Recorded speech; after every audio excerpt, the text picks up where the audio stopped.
position as a dishwasher in a restaurant can hardly be regarded as the limit of a young girl's dreams.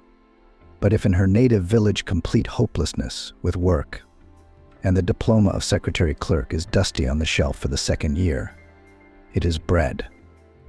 And there, look, something more worthy will turn up. That's how Brittany, from a quietly dying village in the backwoods of Alabama, put it.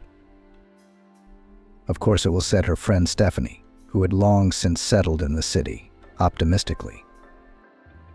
Brittany was staying with her for the first time. Besides, with your looks, you don't have to work at all. What am I supposed to do with my looks? She snorted. I don't know, look for a rich husband, of course. I'll get off the minibus, and all the rich men of the city will fall at my feet, and everyone is only thinking how to ask me to marry. The girl laughed. Or no, it would be better to go to the center with a sign looking for a rich husband. No, of course not, Brittany smiled, picturing herself standing in the middle of the city. But you got a job. And that's something, you have to admit, not great, but it's up to you. One word and you're a rich man's bride. Why not? Of course, Brittany laughed, tears welling up in her eyes. Why should we build a house? If we paint it, we'll live, Stephanie said cheerfully, pouring wine. That's what we'll drink to. The most interesting thing is that Brittany really found a rich husband. He was the only son of a wealthy businesswoman. You'd think that was the ticket to happiness. But in fact, the ticket turned out to be a useless piece of paper. The story of Brittany's marriage was less like Cinderella than anything else in the world. And above all, because Cinderella, although she moved into a flat, which was the height of luxury for her, still worked as a dishwasher in the restaurant Santa Arena. It so happened that her mother-in-law was the owner of the institution Veronica, and this family had its own story. The only son of a successful businesswoman, Darren, suddenly came into adulthood with all the consequences, mostly in the form of a lack of control from his mother. So go out and work and support yourself, she replied. Or, alternatively, get married if you can find a fool to support you. If Veronica had known what she'd said in the heat of the moment, what she'd said in her heart, Darren would have brilliantly put into practice in earnest. One day he showed up at his mother's workplace, and when he saw Brittany, he went to woo her. On Mum's money, he grinned. What's not to appreciate flowers and candy, going to clubs and hanging out at youth cafes? Veronica saw it as nothing but entertainment. Brittany was over the moon, and Veronica shook her head ironically. Let her be happy, she thought. My outlet is playing cavalier and the girl is pleased. But when her son brought her subordinate into the house and told her he wanted to marry her, the poor mother was beyond laughing and what to say. Darren and Brittany had only known each other for a fortnight. But you've only known each other for nothing, she barely squeezed that valid argument out of her. So what? Cheerfully objected the offspring. Is that a hindrance to true love? Veronica knew perfectly well what true love was. Her first thought was to shout to her future daughter-in-law right in her face. You're fired. However, this thought was followed by another. Let her do what she wants. Let her play around. Then he won't be happy. So Veronica put on the mask of a hospitable hostess, gave the future spouses tea and, as if by the way, asked how they would live. I'm not going to support you, no offense, she added. I'm going to look for a job in my specialty, Darren replied. His mother nodded approvingly, not really believing that would be the case. But who knows? Hunger is a good thing. Veronica had always been a man of both word and deed. She never changed her mind. The wedding was, of course, at the Santa Arena. Colleagues looked at Brittany, dressed in a discreet but stylish wedding dress, with a hairstyle made by a far from cheap hairdresser, and makeup emphasizing her beauty and freshness, and died of envy. They were sure that Brittany would never clean cups and spoons again, and each of them dreamed of being in her place, but for nothing. Veronica had no intention of transferring her daughter-in-law to a more honorable position, let alone relieving her of her work. Moreover, she was constantly infringing on her wages and making unfounded claims against Brittany. It's one thing to buy your daughter-in-law a wedding dress, invite a hairdresser and makeup artists to make the new relative look decent. But it's quite another to give her privileges. "Darren, what about your job?" Brittany asked from time to time. "Nothing," Darren shook his head. "Everyone wants someone with experience. Where am I going to get it if they don't hire me? But maybe I should look for something outside my speciality. Why the hell did I spend 5 years working my arse off?" Darren blurted out. "Because Mom wanted you to be an economist," Brittany replied mentally to her husband's rhetorical question. "And you turned out to be a bum." And so it went for a whole month. Veronica, as promised, took her son off the money allowance, and the newlyweds lived on Brittany's salary. But how could they get by on a dishwasher's income? 3 months later, nothing had changed. "It's clear," Stephanie said thoughtfully when Brittany told her about her life. "They won't hire me as a director, and being a courier is not a royal job." "Oh, Stephanie, it's really not that funny," she sighed. "Who's laughing?" Brittany was always in a depressed mood. She couldn't help but realize that she'd made a big mistake by agreeing to marry this worthless major. Darren's only advantage was having a rich mother, whom Brittany, strangely enough, sympathized with in her heart.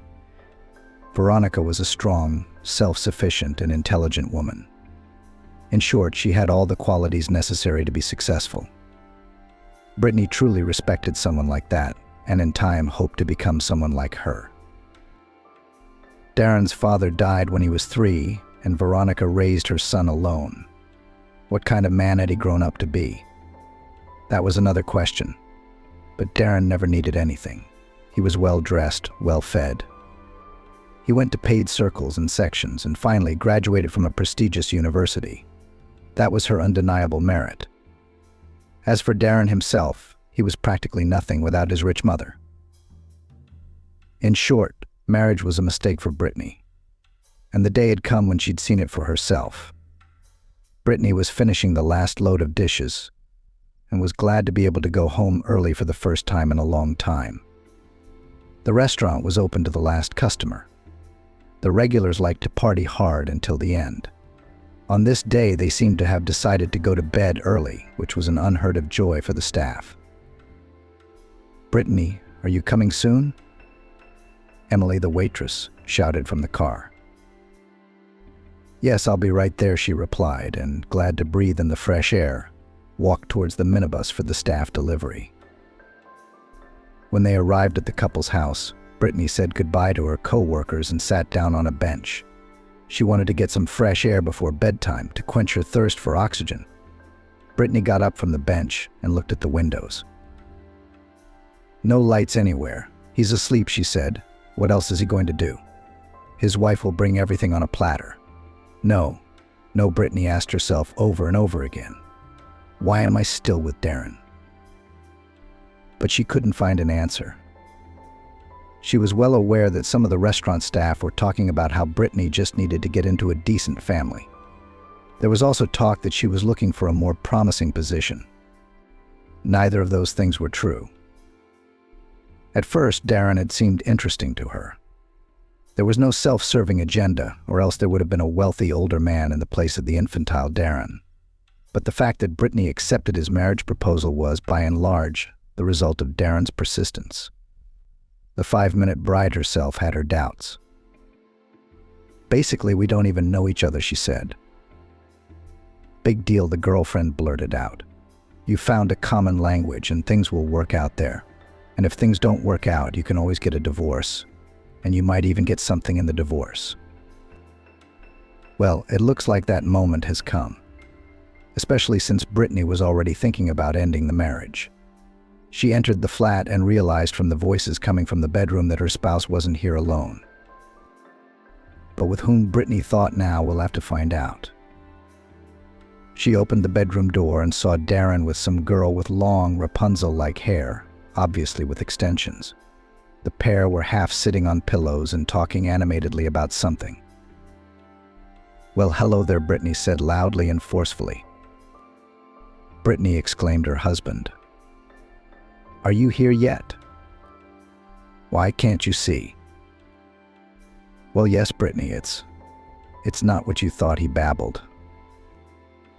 But God, how pathetic he looked. In fact, he was. A pathetic zero without a stick. "At least you'd cover yourself up," Brittany threw in dismissively. "What didn't you see there?" Darren grinned. "Look how proud we are." A little voice breaking through the wife grinned unhappily. "Actually, I'm in my own home." "And so you thought you could bring all sorts of girls here?" Brittany asked bitterly. "You know what?" the stranger interjected. "Choose your language. I'm not your kind of girl." "Do you even know who my daddy is?" The maiden was indignant. "I don't know, and I don't want to know," Brittany retorted. "Your daddy may be a respectable man, but you're a cheapskate seducing a married man." "What kind of man is he, though?" Brittany opened her wardrobe and began to take out her few belongings. "So where are you going now?" Darren inquired. "It's late, isn't it?" "Who cares?" she snapped back. "Anywhere, as long as it's away from here. By the way, I've been meaning to talk to you about this and I didn't know how to start. I can't think of a better time, especially since you seem to have found your happily ever after. One has a mum, the other has a dad."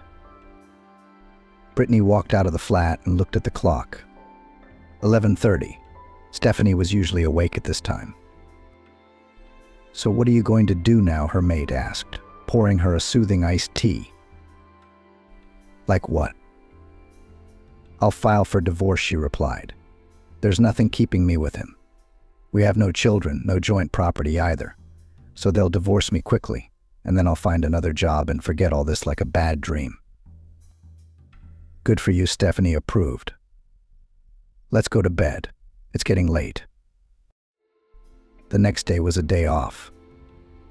But Brittany decided not to put off talking to her mother-in-law. "Break a leg," Stephanie winked. "The hell with it," said with a smile the one who had become not just a mate, but a real friend to Brittany in the meantime, and delicately walked out of the room. "Hello," replied the mother-in-law in a disgruntled tone. Brittany said hello, and without any preamble put her on notice that she was going to file for divorce. "And may I ask for what reason?" Veronica inquired. "I came home and Darren was there with his mistress," replied the sister-in-law. With his mistress? It clearly hadn't even occurred to Mummy that her son could have a mistress, though there was nothing surprising about that. Veronica had always known that her Darren was a weakling. Had her mother underestimated him? Or was she overestimating him? It didn't matter, though. The main thing was to get rid of this misunderstanding. "Yes, Veronica, with a mistress," Brittany confirmed. "But maybe you misunderstood something, and your conclusions are hasty? Maybe it's not a mistress at all." Surprisingly, in addition to the usual arrogance, there was confusion in her mother-in-law's voice. "What is there to be confused about?" the girl snorted. "I caught them in the bedroom naked." Veronica couldn't believe her ears. "What else is there?" "I think it's pretty clear," Brittany said, and decided to set the record straight. "My decision to divorce didn't really come about today or even yesterday. I just don't want to live with Darren." "What, you found someone richer?" Veronica queried snidely. "Of course you have. You were probably hoping Darren would pay for what you wanted and you miscalculated, you country bumpkin." And that, with all due respect to her boss, was something Brittany wasn't going to stand for. Firstly, I expected Darren and I to earn money together as a family, like normal people. And secondly, no one gave you the right to talk to me like that, much less insult me. Yeah, I come from the country. I don't have a lot of money. But I, unlike your son, earn my own living, Brittany said in one breath. Veronica was silent for a few seconds, digesting what she had heard. If Brittany knew what her mother-in-law was feeling at that moment, she would have been very surprised, because Veronica suddenly felt respect for this country girl. But as she approached the office, she overheard a very strange conversation. Her mother-in-law was chatting with someone, and when she started talking about making a will, Brittany realized it was a notary. "What's the matter?" the girl thought in confusion. Why? What made Veronica make a last will and testament? Is she seriously ill, or is she threatened by something? There were no answers to these questions, and that wasn't why she'd come. And eavesdropping wasn't nice. So Brittany swung the door open with determination. After a tactful cough and a nod from her mother-in-law, she approached her. The notary looked understandingly at first one, then the other, and left the office. "So tell me," Veronica commanded, pointing her sister-in-law to the chair where the visitor had recently sat. "I think I've already told you everything," Brittany shrugged. "I don't have anything else to add." "I do," though, the mother-in-law replied. "Like the fact that you won't get a penny in a divorce." "And I have no claim," Brittany shook her head indifferently. The warning sounded ridiculous. After all, she hadn't counted on anything in principle. "Oh yeah," looking at her incredulously, her mother-in-law snorted. "Believe it or not, it's true," Brittany replied. Veronica believed her. In fact, she had always known it was true. "Good for you, girl," mentally concluded the restaurant owner, and involuntarily thought that under different circumstances they might well have become friends. "I just want to divorce Darren," Brittany continued. "Besides, he cheated on me." "So much for being proud," Veronica stretched out ironically, and, as usual, began defending her son. "Have you thought about the fact that Darren is having a hard time, and that's why he's seeking solace on the side?" "Difficult. He's having a hard time," the daughter-in-law exclaimed in amazement. "He's having a hard time. Well, you know." "I know," nodded the superior nonchalantly. "I know one thing from a good woman: the husband does not walk away. If he cheated, it's her own fault. Maybe you don't suit him as a woman." Brittany felt terribly uncomfortable. She realized that the conversation wasn't going to work. "Maybe I am," the girl nodded. "But one way or another, I want a divorce. And here's my resignation letter. If you don't sign it, I'll leave of my own accord." "And God be with you," Veronica threw out. "I'll sign your resignation, but know this: there will be no turning back, neither to the restaurant nor to my son's life." "And thank God for that," Brittany parried, walking quickly out of the office. Once outside, she felt as if she was even breathing a little easier. And it wasn't just the heady scent of spring. Brittany was free. It was a real pleasure. She laughed and headed for the shuttle stop. She needed to pick up some things left at Darren's flat. She had no desire to go to the type's place, but among the things was her passport. It's okay, she encouraged herself. "I'll get the rest of the stuff and never go back to that idiot's place again." And only one single thought still did not want to leave her mind. Her mother-in-law had spoken to the notary about the will, and there was no doubt about it. Is she really going to die? Brittany pondered and finally decided that her now thought-to-be ex-mother-in-law was just being reassuring. It was clear that rich women have a lot to bequeath, and who knows what might happen tomorrow. "Yeah, and it's none of my business anyway," Brittany summed up as she got off the shuttle bus. "Where'd you spend the night?" Darren inquired. Her husband was watching an action film, sipping a beer and chips. When he saw Brittany, he didn't even think to turn the sound down. "Are you really interested?" she grinned. "You don't want to. Don't answer," Darren shrugged, sending a handful of crisps into his mouth and washing them down with his beer. "I kind of don't care which of your husbands you've been with," Darren threw in. looking into Brittany's eyes.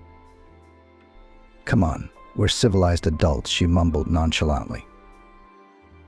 "You're the civilized one," Darren almost laughed in her face. Brittany chose to remain silent. Why the unnecessary conflict? In fact, she was dumbfounded, to say the least. Darren had brought someone else into their marital bedroom, and now he dared to talk about some mythical boyfriends. It was simply mind-boggling. "I understand that you wanted the beautiful life I couldn't give you," the guy continued to rant. "But I'm sorry I didn't live up to your expectations. So go back where you came from." More than anything, Brittany wanted to drive her fist into that cocky but stupid face. But was it worth getting her hands dirty on this lowlife? "So long," Brittany tossed, slamming the door. "So what are your plans for life now?" Stephanie asked. "None so far," Brittany admitted. "I'm going to the country, and then we'll see." "The country," her friend grimaced. "And what are you doing there?" "I want to take a break," she sighed. "I'm getting tired of all this." "Well, maybe you're doing the right thing. Go see your mom, get some rest, and then decide how to move on with your life with a fresh head." The next day, Brittany left for her home village at dawn. "I never liked your husband," Gwyneth said with a sigh, listening to her daughter. "But I respected your choice, and I had hoped that once I knew Darren better, I would change my mind. Unfortunately, or fortunately, my intuition didn't fail me." "Fortunately," Brittany said cheerfully, "because I don't regret breaking up with him one bit." "Well, God willing," Gwyneth replied. And mother and daughter hugged. It felt so good and easy in her mother's arms. Well, the soup is boiling. The kitchen made itself known, and the women began to stir. Soon a courier arrived with the divorce notice. Attached to the document was a receipt stating that she received nothing in the divorce. Brittany just shrugged and signed her agreement to all the terms. One way or another, she had no claim to anything. The main thing to get rid of this family, and money a matter of gain. "I don't feel well," she said quietly. Her head was spinning wildly. Multicolored flies swam in front of her eyes. A minute later, Brittany was so nauseous she felt like she was going to vomit in a second. She barely made it to the sink. "It's probably nervous," Brittany told her mother. No, Gwyneth shook her head, looking at her daughter carefully. "It seems like you're having a baby." "A baby?" Brittany asked confusedly. To be honest, she hadn't thought at all about the possibility of a baby in this ridiculous marriage. She knew exactly where babies came from, and she and Darren didn't live like brother and sister. Still, this was a complete surprise. "A baby," her mother repeated.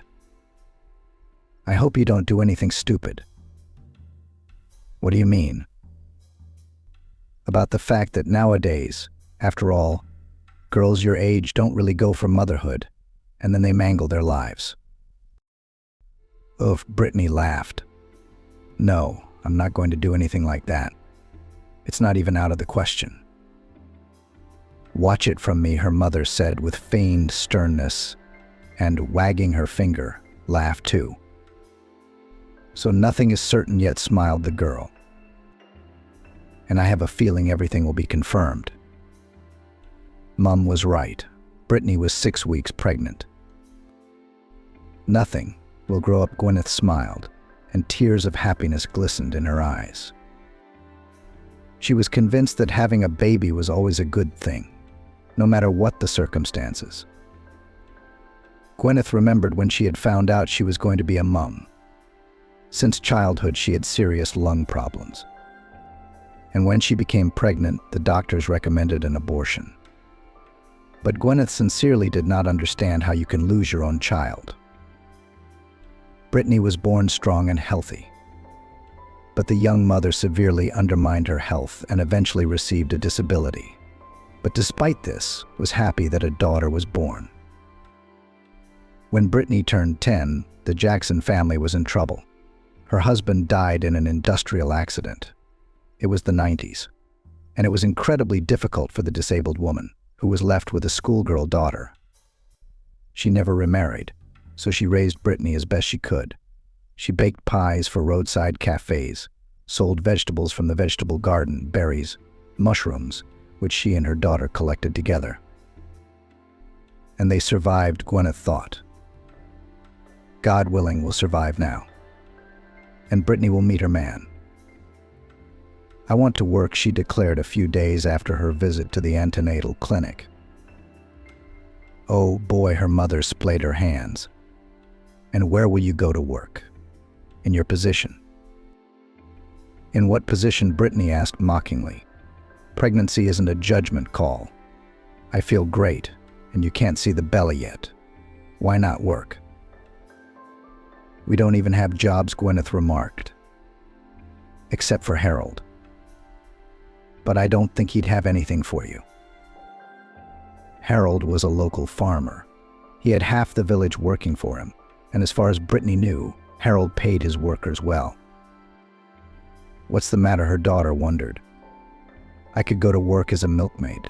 There's not much to do. The milking machine would do everything, and there's no heavy lifting. Well, try it, agreed Gwyneth. The local farmer was a rather handsome joker in his 30s. From his strong-willed face and strong, tanned arms, you could easily tell he was a man who wasn't afraid of any work. There were 2 other farms in the village, but they were as far away from Harold as the moon. But no, my dear, I can't take you on as a milkmaid, the farmer said with a smile. I am a farmer, but I am a gentleman, he put it so colorfully.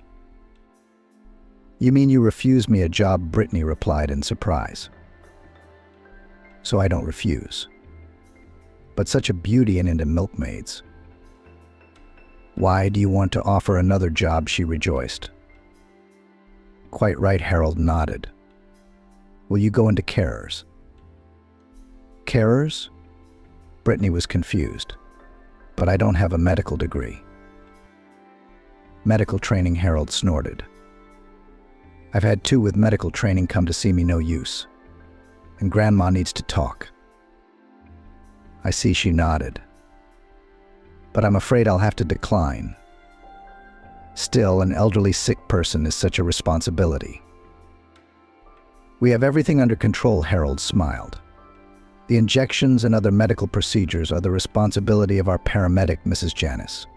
All you're required to do is feed, change the linen, and have heartfelt conversations. That's it. And then, I know you've had to take care of your mother. Still, Brittany was apprehensive about accepting the farmer's offer. It wasn't just her lack of medical training and skills. She didn't know his family very well, but she knew that Mrs. Candy had a difficult temper. And how could she not? The farmer's mother had once worked as a school janitor. The headmaster at the time preferred not to mess with her. And most likely the previous carers had given up the job themselves. Your own mum's a different story. Well, to Brittany anyway. Let's do it this way, Harold suggested. You go and see my mum for a week. If you still don't want the job, well, we won't insist. It was agreed. I'll pick you up in the morning, said the employer. Okay, Brittany replied. And I think you'll do great, said her mother. When Brittany told of the farmer's offer, the mother replied, You're a very kind, bright person. And that's sometimes more valuable than any education. Besides, Mrs. Candy's health is Mrs. Janice's concern. Well, of course, if you don't feel like it, it's better not to. Caring for a sick person is a call of the heart, isn't it? And where do you get all this wisdom from hugging her mum? Brittany asked. Who knows, the woman smiled. Here comes another good life hunter, Mrs. Candy commented on Brittany's appearance. That's not true, Harold interceded for her. Well, it is. Well, it is, the parental figure sniggered. And you saw the pretty face and the long legs and thought you'd stand up for her. Don't be silly. By the way, Brittany divorced a rich man and didn't claim anything. "I'm not surprised," said Mrs. Candy, cut off. "Don't be afraid, they've got you. And now you've come back to the village empty-handed." "I'm like a simpleton," Brittany thought. It's hard to imagine who could get along with her when she's told previous carers the same thing. No wonder those ones ran away. "I should probably go," she said to Harold. "Brittany, That's true," agreed Brittany. "If you treat a man with kindness, he'll return the favor." Mrs. Candy's had her share of bad things in her life. Her husband was an alcoholic, used to get drunk and beat her up. And once he beat her unconscious, and they thought he'd killed her. But she didn't file a report. She said it was a family matter. We'll sort it out ourselves. She put up with it for the sake of her son. And public opinion meant a lot back then. A single divorcee means there's something wrong with you. And then she gave up on public opinion and everything else. My health was more important. And Harold became afraid of his own father. Brittany listened to the paramedic with bated breath. Another woman with a difficult fate, forced to raise a child alone, she thought, and soon I'll join them. Mrs. Candy threw that bow out. And she got on with her life, finished the talkative Mrs. Janice. But after she kicked out her Herod, she wouldn't let men near her. It's hard to be alone, of course. But she raised Harold to be a hard-working, economical man. Not in the manner of his father, a walker. Perhaps the paramedic had not done too nicely, having laid out the whole background of their common ward. But either way, Brittany's respect for the woman grew by leaps and bounds. Brittany continued to work as a carer, and did it with gusto. In fact, for her, it wasn't really a job, it was more of a pastime, and if it was also generously paid. I was right to come to the country, Brittany thought. Only the occasional phone call from Stephanie reminded her of the city. "When are you coming back?" a friend asked one day, and it was only then that Brittany realized she hadn't announced her pregnancy. "Okay," detailed the latter, jokingly chastised her. "You have a chance to redeem yourself, though." "I'm all ears." "Will you take me as godparent?" "Would you like to?" "You ask?" Stephanie exclaimed. "Well, that's settled then. But now you see for yourself, not before we go back to town," said Brittany. "It's a shame, of course. But I'm generally happy for you." A few days after her conversation with her friend, the very notary she had caught in Veronica's office came to see her. Joshua's behavior was surprising, to say the least. "Hello, Brittany," he greeted the former employee, hardly bowing at the waist. "Hello," Brittany replied discreetly, realizing he wasn't going to say anything nice. It was much easier to find snow in winter than to expect anything kind from this family. "May I sit down?" the notary asked, nodding to a chair. "Oh yes, of course," she interjected. "Sorry, just getting ready for work." "You're working? As what?" "A carer," Brittany replied. "Would you like some tea?" "No thanks," Joshua declined. "Do you have to go to work?" "I don't have much time, so I'll be brief. The thing is, your former mother-in-law, Veronica, is dead." Brittany ahed. "Yes, Brittany, that's right," the notary sighed. "Your former mother-in-law skillfully hid her illness, and her death came as a surprise to many." "When did it happen?" Stammering with excitement, Brittany asked. "A week ago." "And what do you want from me?" Brittany asked, perplexed. "Brittany, how about a lift?" Joshua suggested. "We can have a chat." "Yeah, I guess so," the intrigued girl replied. She was curious, though it might have been about her taking care of her former family. Brittany suddenly imagined the notary informing her in a businesslike tone that this was the will of the deceased. And it took a great effort not to laugh, though there was nothing actually funny about it. "So what do we do then?" Brittany wondered. And she didn't even immediately hear what Joshua was telling her. So the Santa Arena restaurant is now yours, he said, and fell silent. What? Brittany asked, perplexed, and wondered if she had misheard. Brittany, did you hear what I just told you? I'm sorry. She began. That's okay, the notary nodded understandingly. Still, it's not every day you get sad news and inherit a restaurant at the same time. When it dawned on Brittany that she had got it right, she nearly fainted. So, Brittany, congratulations, Joshua said with a smile as he held out a leather folder to her. Here's a copy of the gift deed in your name. Veronica had originally planned to write a will in your favor, but then decided to make the gift so it wouldn't be contested in court. And you didn't wait 6 months. But why? Whispered the newly crowned Harris. Why? What the notary didn't understand.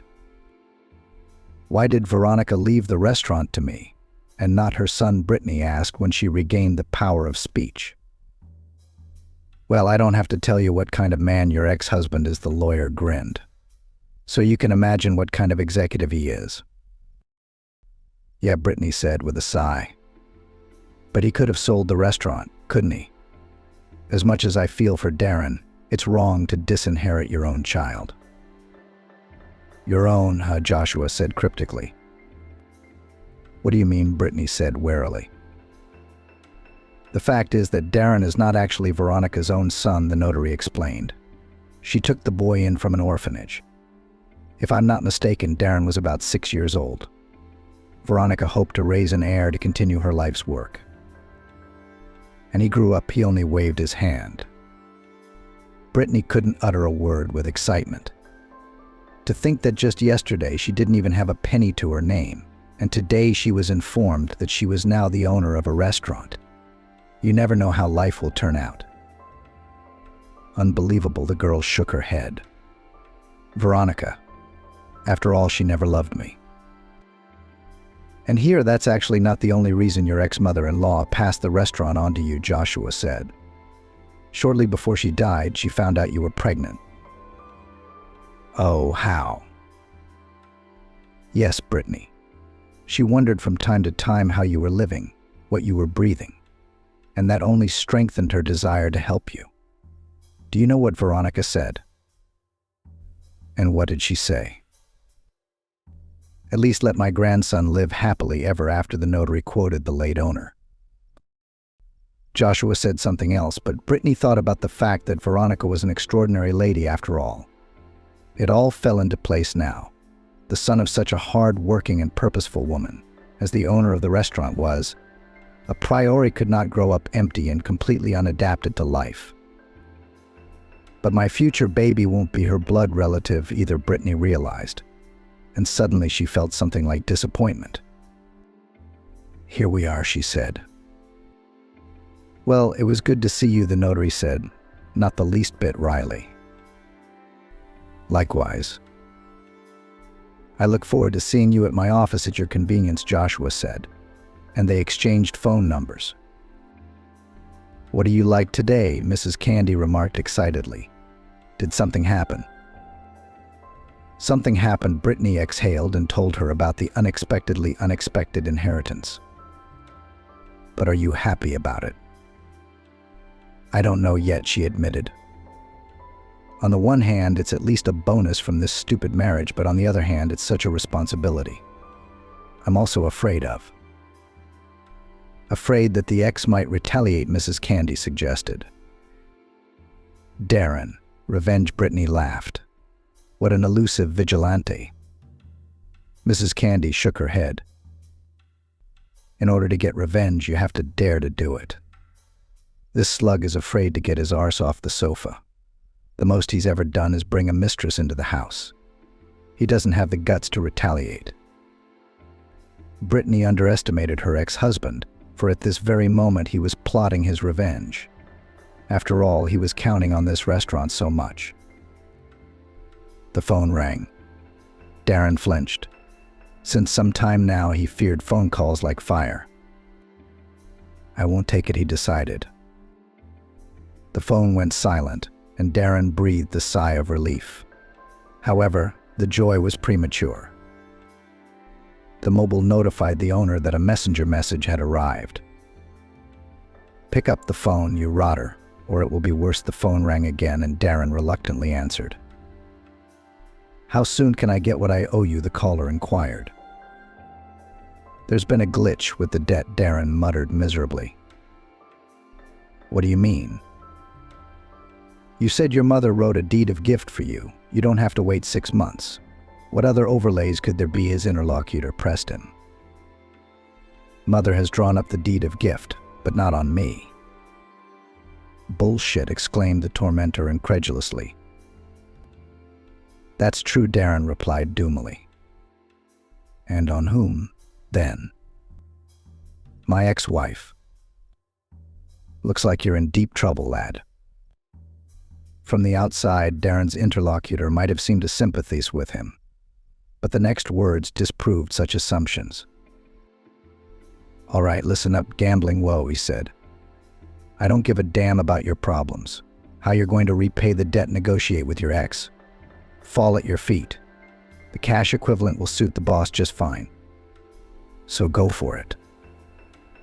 The boss has given you a week's notice. If you don't pay it off, you're dead." "It's nothing." Darren barely got it out of him. He hung up the phone and staggered to the bar. "And what are you two discussing so heatedly?" Harold inquired, entering the girl's house. "Let's have some tea. I've brought some cheese that'll make your mouth water." "I'm all for it," Mrs. Candy assured him with a smile. Brittany also said yes, remembering that she hadn't had breakfast because of the notary's visit. "But what is this fascinating conversation? Did I interrupt?" Harold smiled. And Brittany decided to forge iron while it was hot. "Looks like you're going to have to find a new carer after all, Harold," she blurted out. "Or I don't even know." "God, this is so sudden. Will you please explain what happened?" Her mother only shrugged her shoulders. It was Brittany's business, after all. "I inherited the restaurant," the nurse said. From whom Harold wondered. As far as he knew, Brittany had no wealthy relatives, and her ex-husband, she said, was worthless. "From my ex-mother-in-law," Brittany replied. "I thought you said you didn't get along with her." "Yes, I did," the girl confirmed, "but it turned out the way it did. The problem is different. I have no idea how to run a business." "But you're not a pot burner," Harold said philosophically. "Besides, you can hire people who know about it. Well, and I can advise you on some things. Of course, farming is different, but the principle is about the same." Mrs. Candy glanced at her son, but said nothing. The mother's glance did not go unnoticed by Harold, and he thought it best to change the subject. "All right, lovely ladies, whatever Brittany decides, that's the way it is," said the young farmer with an innocent smile, who saw an opportunity to enrich himself in the situation. And how could he not? The girl's inexperienced, he thought. Why not take advantage of this great opportunity to take over the place? "Congratulations," Brittany Joshua said with a smile. "You are now the full owner of the Santa Arena restaurant. I look forward to continuing to work with you in the future." "I'd be only too happy to. Any help I could use right now," Brittany smiled back at him, after which they said a warm farewell. An hour later, across town, her ex-husband was deciding the fate of the restaurant in his own way. Darren had thought of nothing better than to turn to a man who was in the business of forging documents. "No forensics will dig it up," the unassuming young man in the baseball cap praised himself as he handed him the fake deed of gift and the rest of the ownership documents. "And if anything happens, I'm not to blame." "Of course you are," Darren assured him, handing the guy in the baseball cap a thick wad of notes. At least his mother hadn't cut him any slack. "Brittany, tell me about yourself," Harold suggested as they sat in the small but cozy restaurant. "What's there to tell?" She shrugged her shoulders and suddenly realized her employer was still in the dark about her interesting situation. In another week or two, the pregnancy would be impossible to hide. "Brittany, did I do something to offend you?" the farmer asked cautiously. "No," she shook her head. "You know what, Brittany? Just call me Harold. In fact, I suggest we switch to you. I feel so old." "Okay," she nodded. "Harold, I probably should have told you this in the first place. Anyway, I'm pregnant." What Harold's eyes widened. The news was unexpected, of course, but the pragmatic farmer suddenly realized that it was to his advantage. "Well, something like that," she said, embarrassed. "Brittany, marry me," Harold proposed. What she exclaimed, just like the farmer a few seconds earlier. "Marry me," he repeated. "I don't insist on marital relations, especially given your position.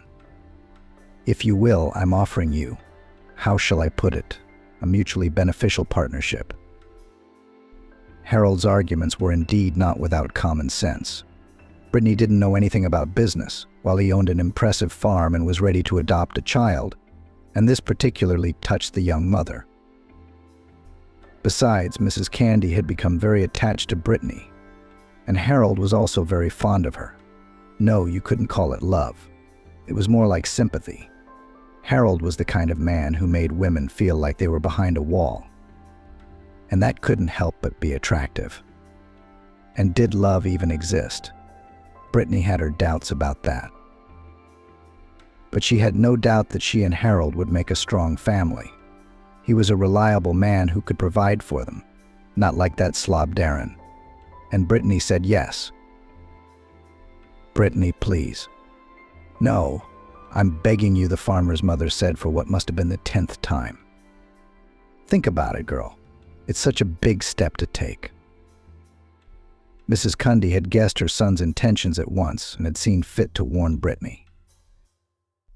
The old woman loved her as her own daughter, and under other circumstances would have been happy to have her as her daughter-in-law. But alas, Harold was her son, and no one canceled female solidarity. However, the warnings were in vain. Brittany never gave up her intention to marry for the second time.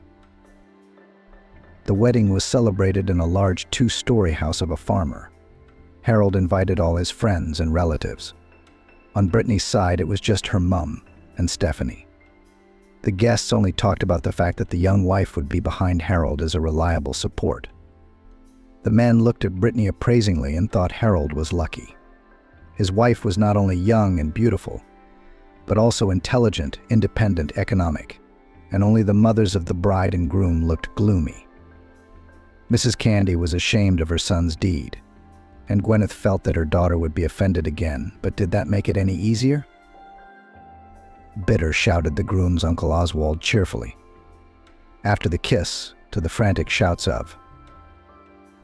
Bitter, the happy groom drank vodka and thought he'd made a big score.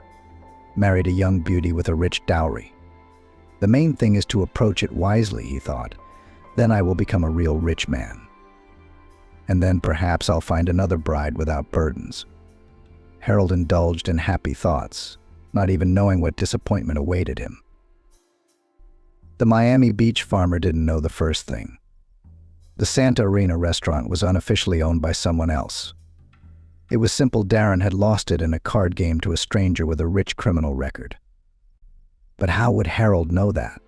What's more, the creditor himself didn't know. It's a puzzle. "I don't understand it myself," Joshua said, showing the couple the documents confirming the ownership of the property. "It's clear that it's a forgery, albeit a very good one, but it will take time to prove it. And I don't think the main creditor is involved. That's a very powerful man." "And who is he?" Harold inquired. "A certain Oswald Stevens, formerly a criminal mastermind, now a respected businessman," replied the notary. "And do you know how to contact him?"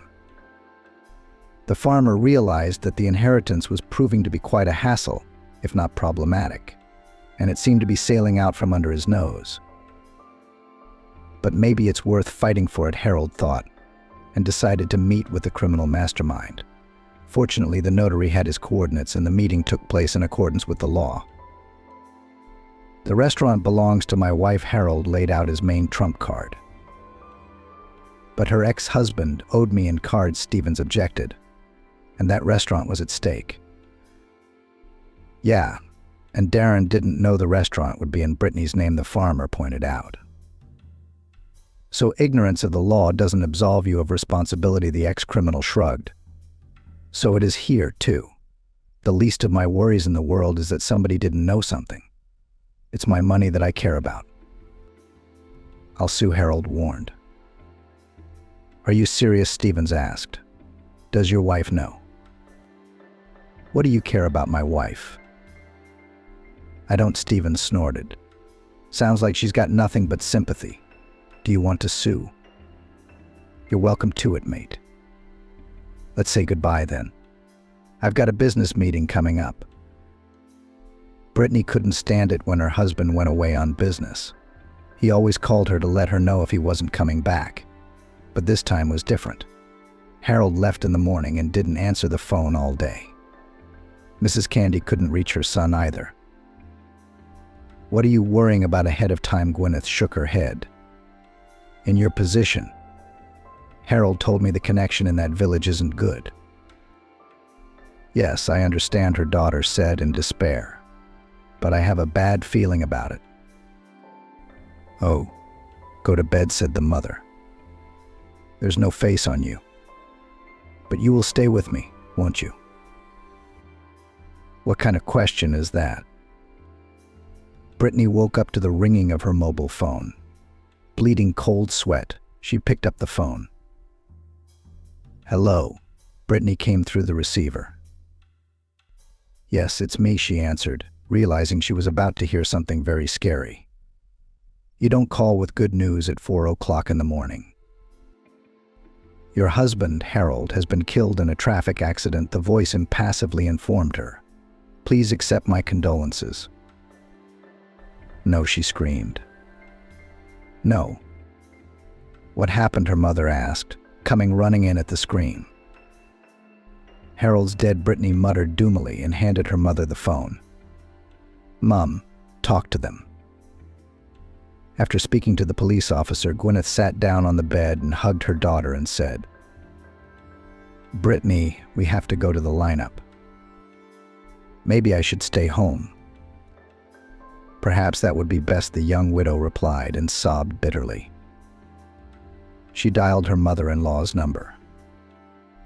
Yes, Brittany, I know all about it, Mrs. Candy said quietly. I've been informed, too. Maybe Mum and I should come and visit you, Brittany suggested. I'd be very grateful. No matter how much Brittany and Gwyneth insisted that the relative not go to the funeral, Mrs. Candy was adamant. What if you get worse? Brittany asked with a sigh. I don't think it could get any worse, her mother-in-law objected. And the young woman realized at once that it was not about her well-being. In the cemetery, Mrs. Candy held herself together. She didn't sob and wring her hands. From the outside, it might have seemed that the aged mother was attending the funeral of a complete stranger, not her own son. Miscalculated, thought Mrs. Candy bitterly. Miscalculated and got into a nasty mess that cost him his life. Oh, Harold, what have you done? She could not help realizing that Harold's death was connected with this unfortunate restaurant. She could only hope that Brittany would not turn her back on her, the mother of the man who had his eye on her inheritance. There was talk in town that Harold had met with Oswald, a former criminal mastermind, the night before his death. The police checked it out, and a few days later Oswald was arrested. Upon learning of this, Brittany, with Joshua's help, secured a meeting with the arrestee. Yes, I did meet with your late husband, he admitted, but I assure you I had nothing to do with his death. I even have an alibi. I was away hunting. I was gone for 3 days. You met Harold, the widow wondered. I knew nothing about it. I willingly believe so, Oswald grinned unhappily. And I'm not sure you'd want to know. Whether I want to or not is irrelevant, Brittany sighed. First of all, I'd like to get to the bottom of this story. There's not much to tell. Oswald waved his hand and told her about his meeting with Harold.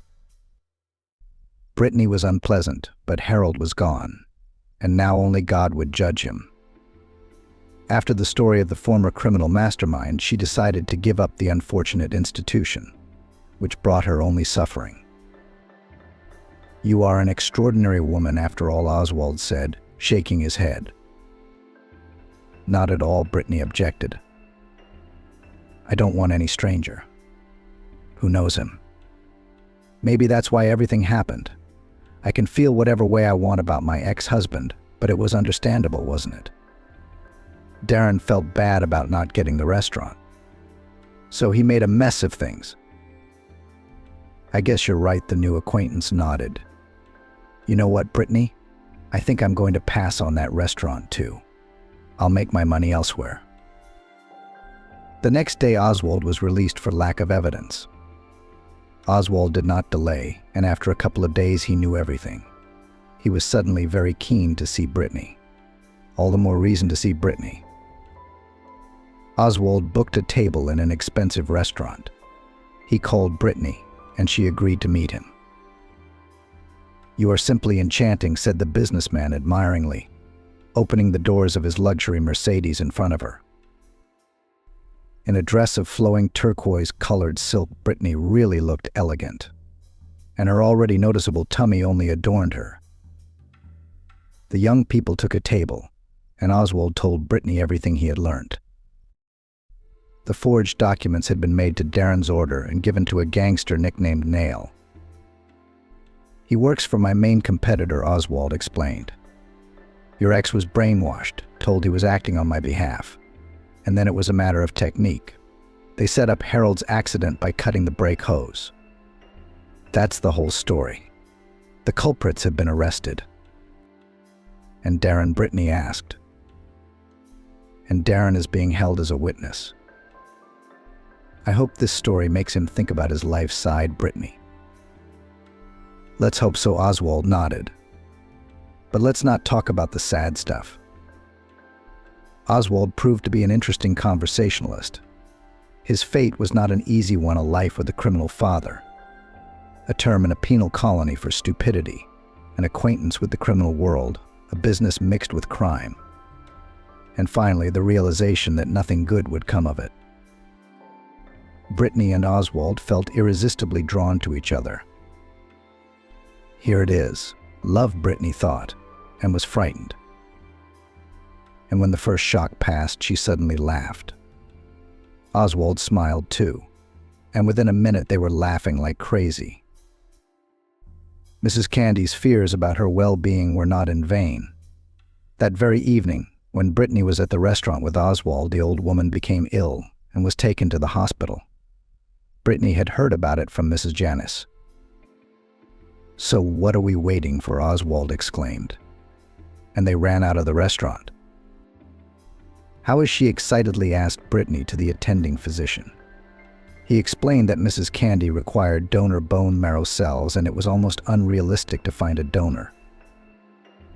"We are, of course, making the appropriate inquiries, but I would advise you to try to donate biomaterials to relatives and acquaintances," the doctor concluded. Oswald decided to help too. What was the doctor's surprise when it became clear that his cells were a perfect match? "That only happens among close relatives," the lab employee said in amazement. "What in the world?" "That's it. I've had enough of this. I'm filing for divorce," said the wife to her husband. At these words, the husband became numb. "That's it. I can't live with Nick anymore. I'm filing for divorce." Anastasia sat in her sister Nayli's kitchen and complained about her husband. "I can't take it anymore. I've lived with him for 28 years, and now everything about Nick annoys me. The way he eats, the way he sleeps, the way he walks around the apartment in his slippers. I can't stand him anymore. I want to live for myself for the rest of my years." "Anastasia, what will you do with the apartment?" Nayli asked anxiously. "I don't think it's possible to exchange it without paying extra. You can't throw Nick out on the street." He has a share in the apartment too. You'll live like neighbors in a communal apartment? How are we living now? Anastasia was indignant. After my daughter got married and moved in with her husband, Nick lives in one room and I live in the other. Only I still wash his clothes, cook his meals, clean on weekends, and he comes home from work and falls on the couch. Never once cleared a plate off the table. Do you know how much money he makes? Anastasia grinned. I'm ashamed to say. How many times have I told him, change jobs, but the only thing I've heard is, I'm fine with it, and I'm sick of carrying everything on my shoulders. Oh, I don't know what to tell you. Nayli shook her head. It's hard to live alone, too. I know how it is. When my Matthew was alive, I didn't like a lot of things about him either. And when he was gone, it was as if the light had faded. I won't be alone, Anastasia said nonchalantly. And if I don't meet another man, it's okay. Without a man, too, you can do just fine. Remember how in the movie Girls the main character said, I decided not to marry at all. One is calmer, I want lackeys. I want gingerbread. But you loved Nick once, didn't you? Nayli shook her head. Even scandalized her mother and threatened to leave home if she did not allow you to marry a colleague Titov. You didn't listen to anyone and did it your own way. You could have talked her out of it. Anastasia looked angrily at her sister. Maybe my life would have turned out differently. You're telling me. Nayli shook her head again. If you've got it in your head, no one can change your mind. It's bath time. Nayli got up from her chair. Let's have a steam. It'll get the crap out of our heads. Anastasia stood up and stretched. I need to warm up my bones, because my back has been aching lately before the bath. Anastasia went out into the yard and sat down on a bench that stood near the Pamiatnik. It's a pity they sold her parents' house, she thought, looking across the street. It would be a good place to come back to. She grinned. I can't live in the country again. I was used to city life, and I needed the money. I'd just gotten a 2-room apartment. I had to furnish it. The money from the sale of my parents' house came in handy, and we spent it on a car. I wanted to please the man I loved, Anastasia grumbled, deciding to get some fresh air. Nayli came out of the anteroom. Breathe, breathe. You don't have this in the city. It's all chemistry. When I come to the city, I get a headache. How do you live there? I've lived in the country all my life and I'm not going anywhere. Call me a hillbilly. I was born here, I'll die here. Yeah, life has flown by and I haven't even lived it yet, Anastasia sighed, squinting against the bright sun. I just got married and had a daughter, and I might be a grandmother soon. Anastasia had known Nick since she was a little girl. He was best friends with her older brother Andrew. They went to school together, went swimming at the river, and raced bicycles. Benjamin always tried to follow Andrew, but he always chased him home and even swore at him. But Anastasia didn't care. She was secretly in love with Dan Titov, who seemed much older than her brother and did not even hide from anyone that he was already smoking cigarettes, although he was barely 14 years old. The sun's rays penetrated through the curtains, waking Nick from a deep sleep. He took after his father. He grumbled to his mother, Rosalie. I suppose he's going to end up with an alcoholic and a companion like Dan. Good thing Carla got rid of her husband. He'd frozen to death outside his house drunk in the winter. They found him in the morning. Anastasia paid no attention to her mother's nagging, continuing to stare at Nick with loving eyes. Except that to him she was still little, as he called her, even though she was only 2 years younger. When Andrew left for the army, Nick was taken too. Anastasia wrote letters to her brother, saying hello to Nick, and was very happy when in a return letter her brother wrote back to her saying that Nick sends his warm army greetings to you too. After graduating from the 8th grade, Anastasia decided to enter the culinary school, although her mother suggested that she go to the city and apply to the trade school. But she did not want to go far from home, because in a year were to return from the army Andrew and Nick Thompson. Nayli had married by then, moved into her husband's house, and was expecting her second child. She rarely visited her mother and sister, because she had no time to be with her own family. In the evenings, Anastasia and her mother dreamed that when Andrew returned from service, he would marry Vivian. Although Vivian, who faithfully waited for him from the army all 2 years, she sometimes ran to Anastasia, bragged that she had thought up the style of the wedding dress, and white shoes, which she and her mother bought in the city department store, were already lying in the closet in a cardboard box, waiting for the celebration. When Andrew and I have a baby, Vivian said cheerfully, "You'll be his godmother. I want a son to be the firstborn." She rolled her eyes dreamily. "And then we can have a couple of girls. But the main thing is that the first must be a son." "Oh, you're dreaming." Rosalie looked affectionately at the future daughter-in-law. "It's hard to manage with 3 children." "I know myself nothing. I am strong," laughed Vivian. "And with a husband like Andrew, I can do everything." Vivian continued to dream. "He grew up caring, hardworking, and handsome. Other girls envy me that a guy like him could love me. You'd think I was ugly." "Oh, no, no, no," Rosalie shook her head. "You and my Andrew are a very good couple, and I'm very glad you're getting married. We just have to wait a few months until he comes back, and then we'll want a wedding like this. 3 days of celebration. If only my Anastasia could find a good groom. Then I'd have peace of mind for all my children," Rosalie sighed. But her mother, embarrassed, Anastasia ran off to the other room. Rosalie and Vivian laughed loudly. But the dreams were not destined to come true. A month before the end of the service, Andrew died. No one knows how it happened.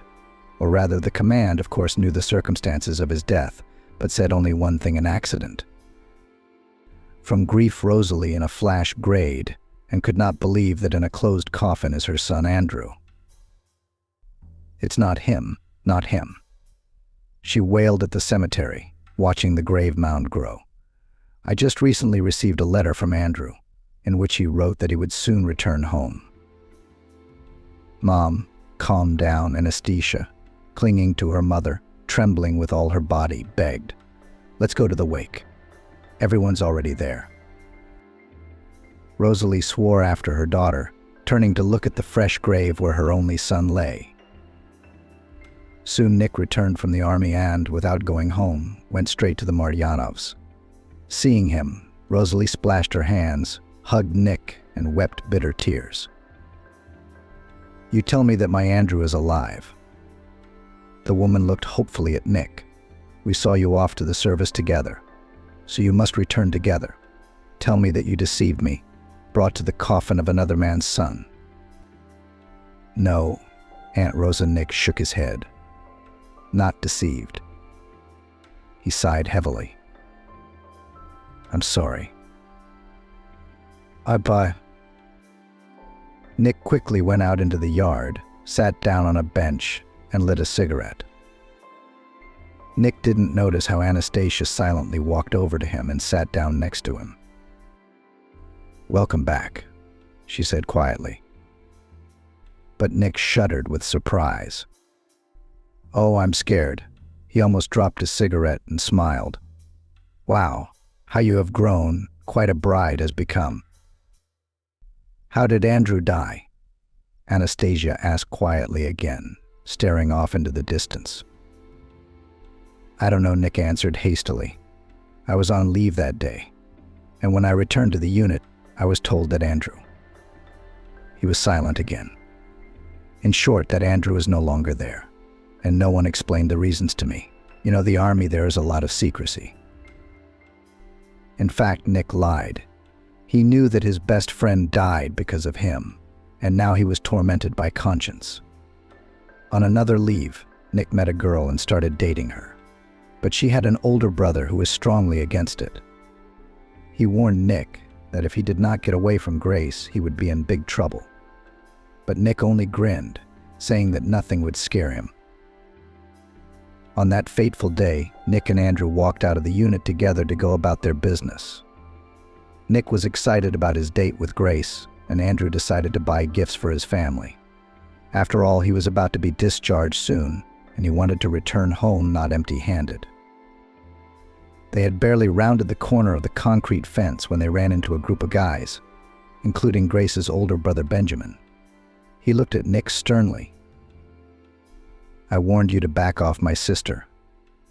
Well, now hold on." Benjamin swung and hit Nick with all his might, who fell to the ground. But he jumped up and came at him. A fight ensued. Andrew could not stay away and rushed to help his friend.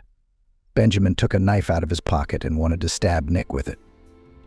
But it so happened that the knife hit Andrew right in the heart, and he fell down. Everyone froze, not expecting such an ending. "Cops!" shouted Benjamin, and the boys scattered. Nick ran after them. He wandered around the city for a long time and returned to the unit only in the evening. There he was told that Private Andrew Mardyanov was killed. There were no more details. Nick was interrogated, as it should be, because he was seen leaving the unit together with Andrew. But he, afraid that he could go to the brig, said that as soon as he and Andrew went out of the gate, they went in different directions. And he knows nothing more. Until the end of the service, Nick was afraid that the command of the unit guessed that Andrew died because of him, and even stopped going on leave. But everything went well. He was no longer summoned for interrogation. And now, looking at Anastasia, he felt ashamed of her and Aunt Rosa, that they had lost a son and a brother. "It's me," Nick got up from the bench. "If you need anything, contact me to help with the household or something else. After all, Andrew and I were best friends. I, so to speak, will help you." "Thank you," Anastasia looked at him gratefully. "And then Mom says that we are completely without male hands left. Even digging the vegetable garden is now no one." "Not a problem," Nick said. "I'll come to you tomorrow morning." But in the morning, Nick did not show up.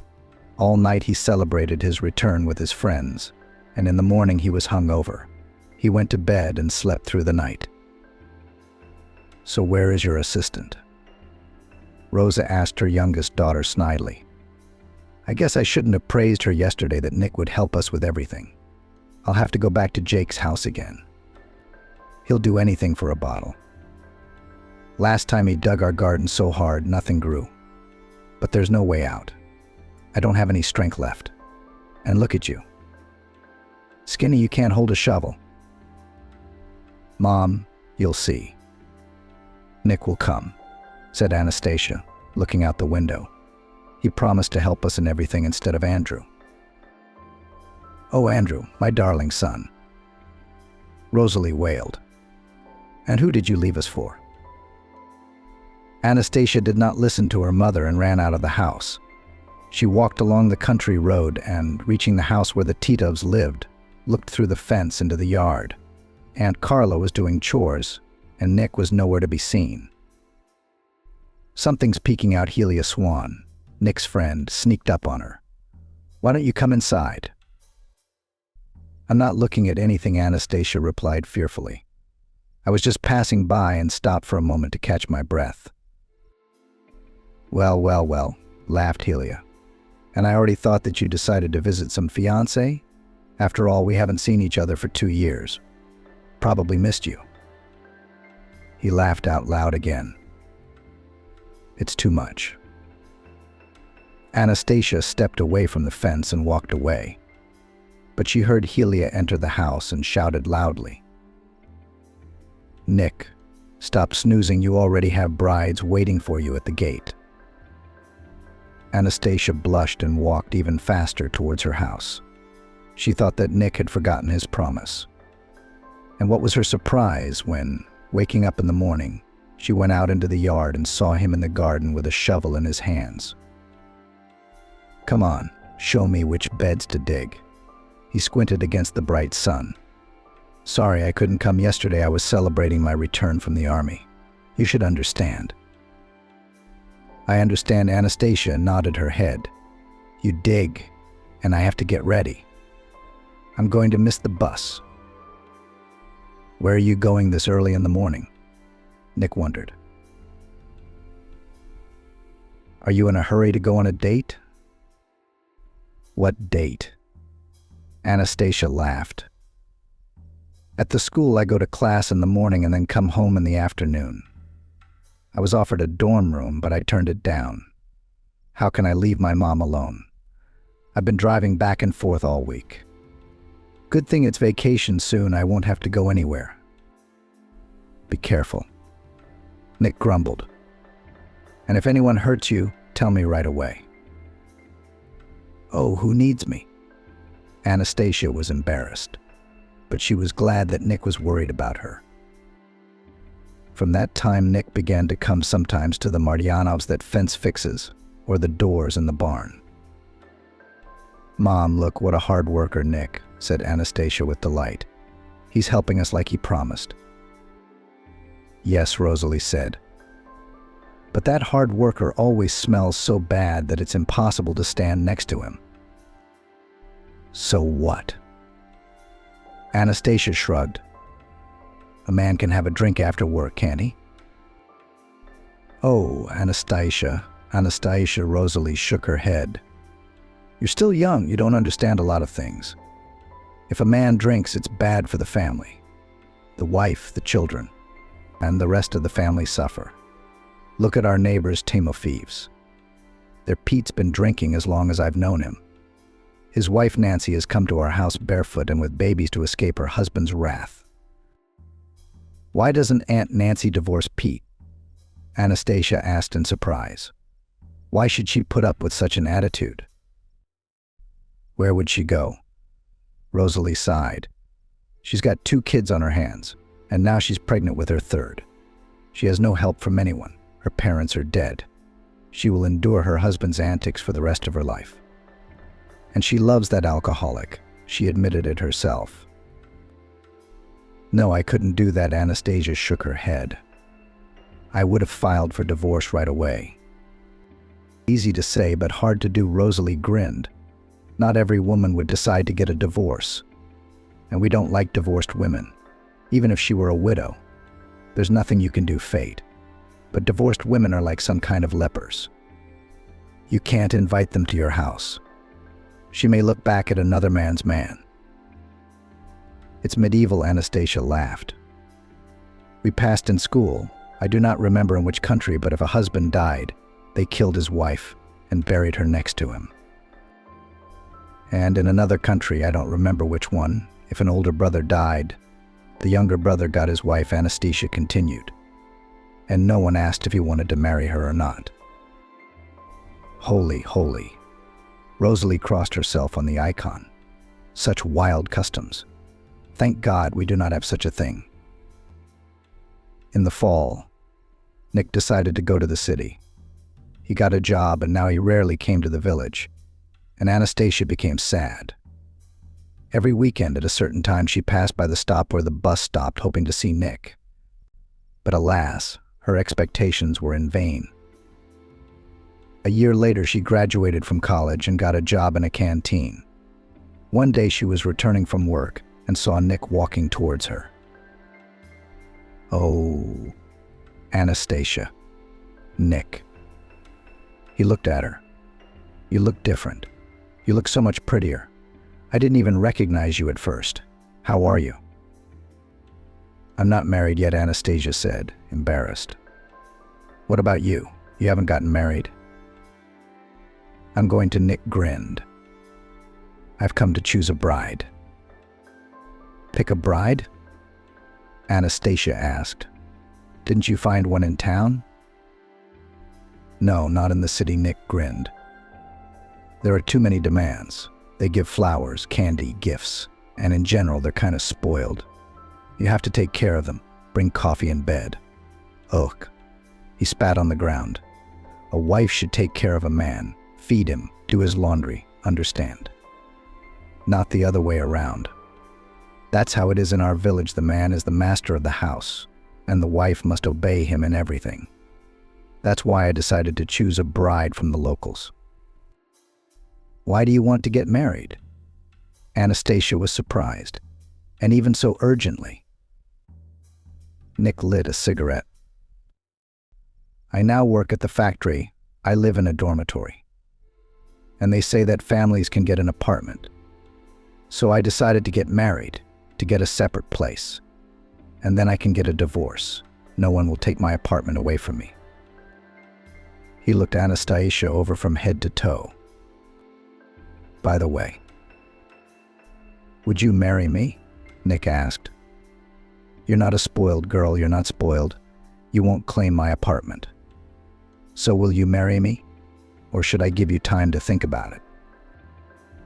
No, Anastasia shook her head quickly, not believing her happiness. I'll do it. Well, that's the deal. Nick looked at his watch. We'll have a proper wedding. Or, they will start to talk in the village. Come on, get ready. And I'll tell my mother to call the guests. I'll leave the money for her for a treat. And I'll come again in a month. You and I are getting married. Well, I gotta go. I gotta go see my friends again. Tell them I've decided to say goodbye to the single life. He was walking down a dusty road. Anastasia wasn't just walking home, she was flying on wings. Mom. She ran into the house and ran to her mother. I'm getting married.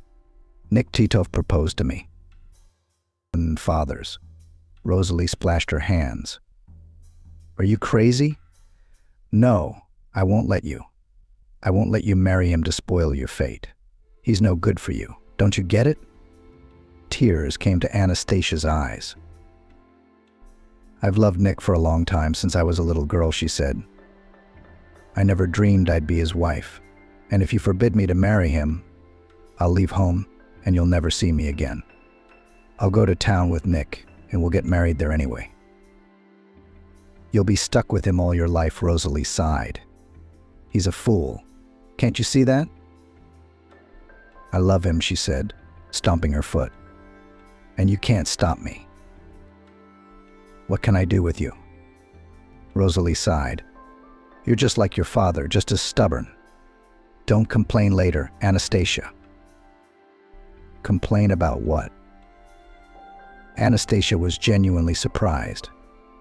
I'm going to have the happiest family because I'm marrying the man I love. Love. Rosalie grinned. You love him, but he loves you. Why did he suddenly decide to marry you? You've never met, never courted each other. He must have something to gain. No one's going to miss out, said Rosalie. There's something wrong with him.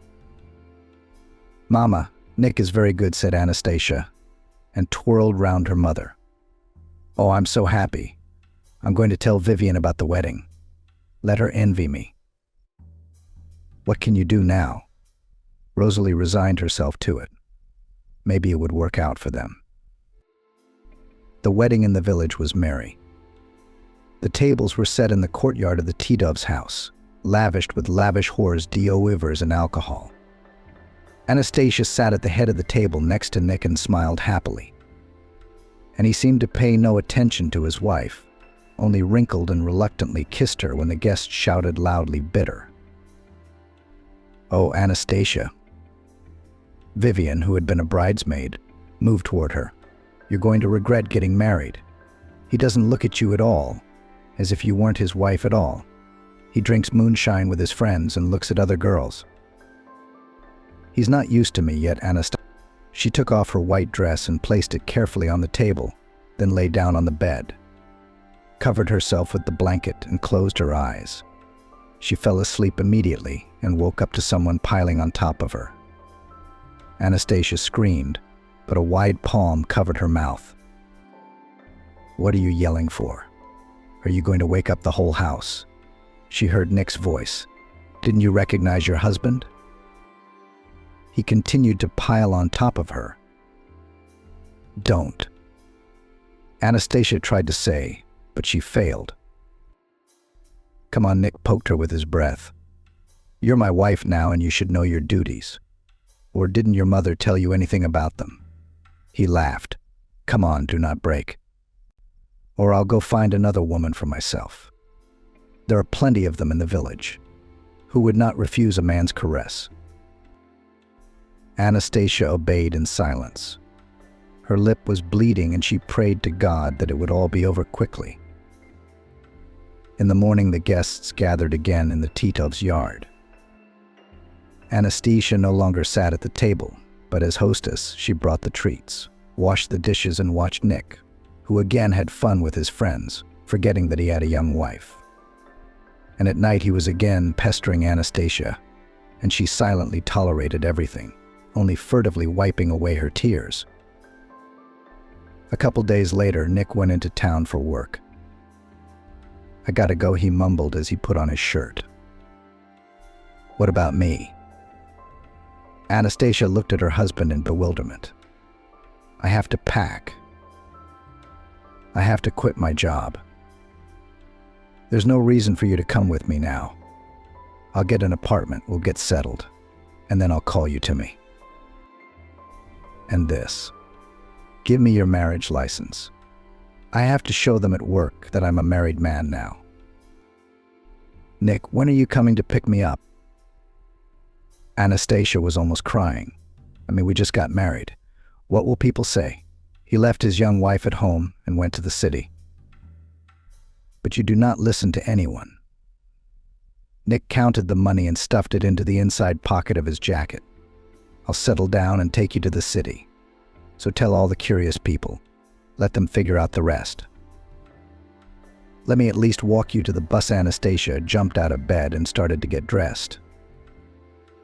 I'll walk myself. Nick looked at her angrily. And you help my mother. Don't be lazy. Maybe I'll go to my house for a while. Anastasia suggested timidly. I don't feel comfortable living here without you. As you wish, Nick shrugged. Okay, I gotta go. The bus won't wait. He didn't kiss his wife goodbye. Nick walked out the door and walked briskly to the gate. Anastasia hoped he would turn around and wave at her, but Nick didn't even look back. She cried a little, and then gathered up all her things and went back to her mother's house. What have you done? Rosalie shook her hands when she saw her daughter. Mom, stop it, Anastasia cut her off. Nick went to the city alone to get an apartment, Anastasia said. As soon as he's settled, he'll come and get me, and we'll leave. Yeah, Rosalie said, her thin lips tightening. Words and words go here and there, but deeds go nowhere. Well, I've been married, so maybe I'm happy now. We'll live like we used to. If Nick wanted you, he'd have taken you with him instead of embarrassing you in front of people. Nick will come for me, Anastasia said, resenting her mother. And if I'm bothering you, I can go back to my mother-in-law's. It's my house there now, too. Lev already, Rosalie sighed. If you're back, we'll see. A week passed, another week, another month, and there was no word from Nick. Anastasia ran to the mailbox every day, hoping to see a letter from him. But she found nothing in the mailbox except the newspaper her mother had written. From acquaintances, she learned that Nick has already received an apartment, in which he now lives alone, and he doesn't even think of coming to the village. If that's the case, I'll go to him myself, she told her mother at breakfast. I'll get the address and then I'll go. Go. Rosalie shrugged. It doesn't seem very human. You're here and your husband's in town. I don't know what he's doing there. She put the food on her daughter's plate. Anastasia picked up a fork and picked up a piece of scrambled egg, but suddenly she turned pale and ran out into the yard, clamping her mouth shut. I see Rosalie sighed as Anastasia returned to the table. Now I guess I'll have to go into town to deal with your man. Mom, what are you talking about? Anastasia looked at her in surprise. You're pregnant, that's what. Rosalie shook her head. It's no big deal. There was no sorrow. Well, it can't be helped now. I won't let you disgrace yourself. She tied a kerchief on her head, went outside and headed for the Titov's house. Anastasia, did you fall asleep while playing Six in the Sun? Anastasia opened her eyes and saw Nelly holding a birch broom. No, Anastasia stretched. I remembered my life, how I had married a penny, how I had moved to the city to live with him. If it hadn't been for my mother, I would have been alone with my daughter in my arms. Our mother was a brave woman, Nelly smiled.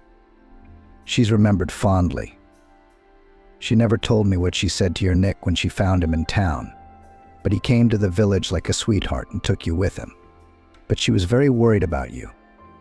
She felt in her motherly heart that you weren't living well with your husband. How many times I told her not to tear her heart out. Did she listen to anyone? At least you didn't say anything when you came to visit, but kept quiet. What kind of husband and father would Nick make? What else could I say? Anastasia lowered her eyes. It was my own fault for not listening to my mother and marrying him. I've been tormented all my life. Now she cried out. All right. Enough of this damp. Nelly rubbed her lower back. Go and collect the laundry while I make a broom for the bath. It's good for you, okay? You'll forget all your sorrows in no time when you take a broom bath. They say a broom is worth more than money in a bathhouse. Having undressed in the anteroom, Anastasia went into the steam room and squeezed her eyes shut with pleasure. It was really good and smelled of tar. She poured hot water into a basin and diluted it with cold water, pouring it generously from the ladle. Then she put the boiling water on the stone and, steaming with the broom, began to whip herself on her back and sides, saying, as her mother Rosalie had once said, gula on the back, that they may run away, gula on the legs, so that they run along the paths, gula on the shoulders so you can sleep at night.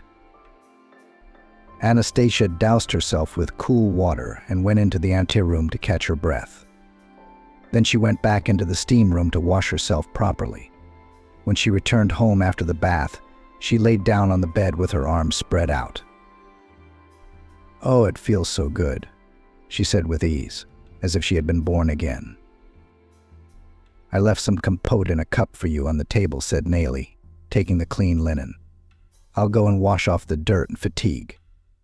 Our mother used to say that scented steam not only heals the body but also the soul, not your city baths, which are of little use. While Nelly washed in the bath, Anastasia even took a nap, woken by the slamming of the front door. Rested, she made her way to her room. A flushed Nelly walked in. I'll be right back, and then we'll sit down to dinner. At dinner, the sisters drank a shot or two of moonshine, snacking on salted meat that lay appetizingly on the plate. Maybe he'll change his mind about getting a divorce. Nelly waved her hands again. What do you have to divide now? We've lived and lived.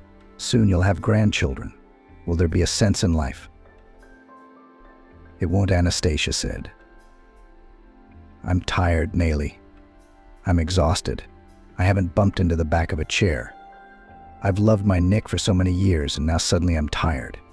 What happened? Nothing much happened, Anastasia sighed. It's been building up for years. I'd reached the end of my patience. He quit 6 months ago, didn't he? Nelly looked at her sister in surprise. You said he'd never had a drop in his mouth. How much did he drink before that? Anastasia grinned. As long as I can remember, he drank as much as he did. As if you hadn't noticed. Nelly got up from the table and began to collect the dishes. When you married Nick, your mother and I told you he was following in his father's footsteps, but you wouldn't even listen to us. I thought he'd change with me. Anastasia looked sadly out the window. I thought that if I surrounded him with love and care, he'd forget about drinking. Only the hunchback can be fixed by the grave, Nelly said with a sneer. And your colleague will not even help. Why didn't you divorce and leave Nick right away? If life with him didn't work out, you had a place to go back to. My mom was still alive. And after she died, they didn't sell the house right away, she sighed. It was a shame to go back. And Nick loved my daughter. I couldn't deprive her of her own father. When he was sober, he was happy to take her for walks and bring her goodies. And when she went to school, he could help her with her homework. By that time, we already had a one-bedroom apartment, and we sold the house with you parents, and the money was divided. So I used the money to furnish the apartment. It's a sight to behold. I couldn't just leave it and go anywhere. It was a pity. Don't you feel sorry for your life? Nayli sat down at the table across from her sister again. I worked hard, from morning till night in the canteen to earn an extra penny. Kolia, where did they transfer your son because of his drunkenness to different laborers?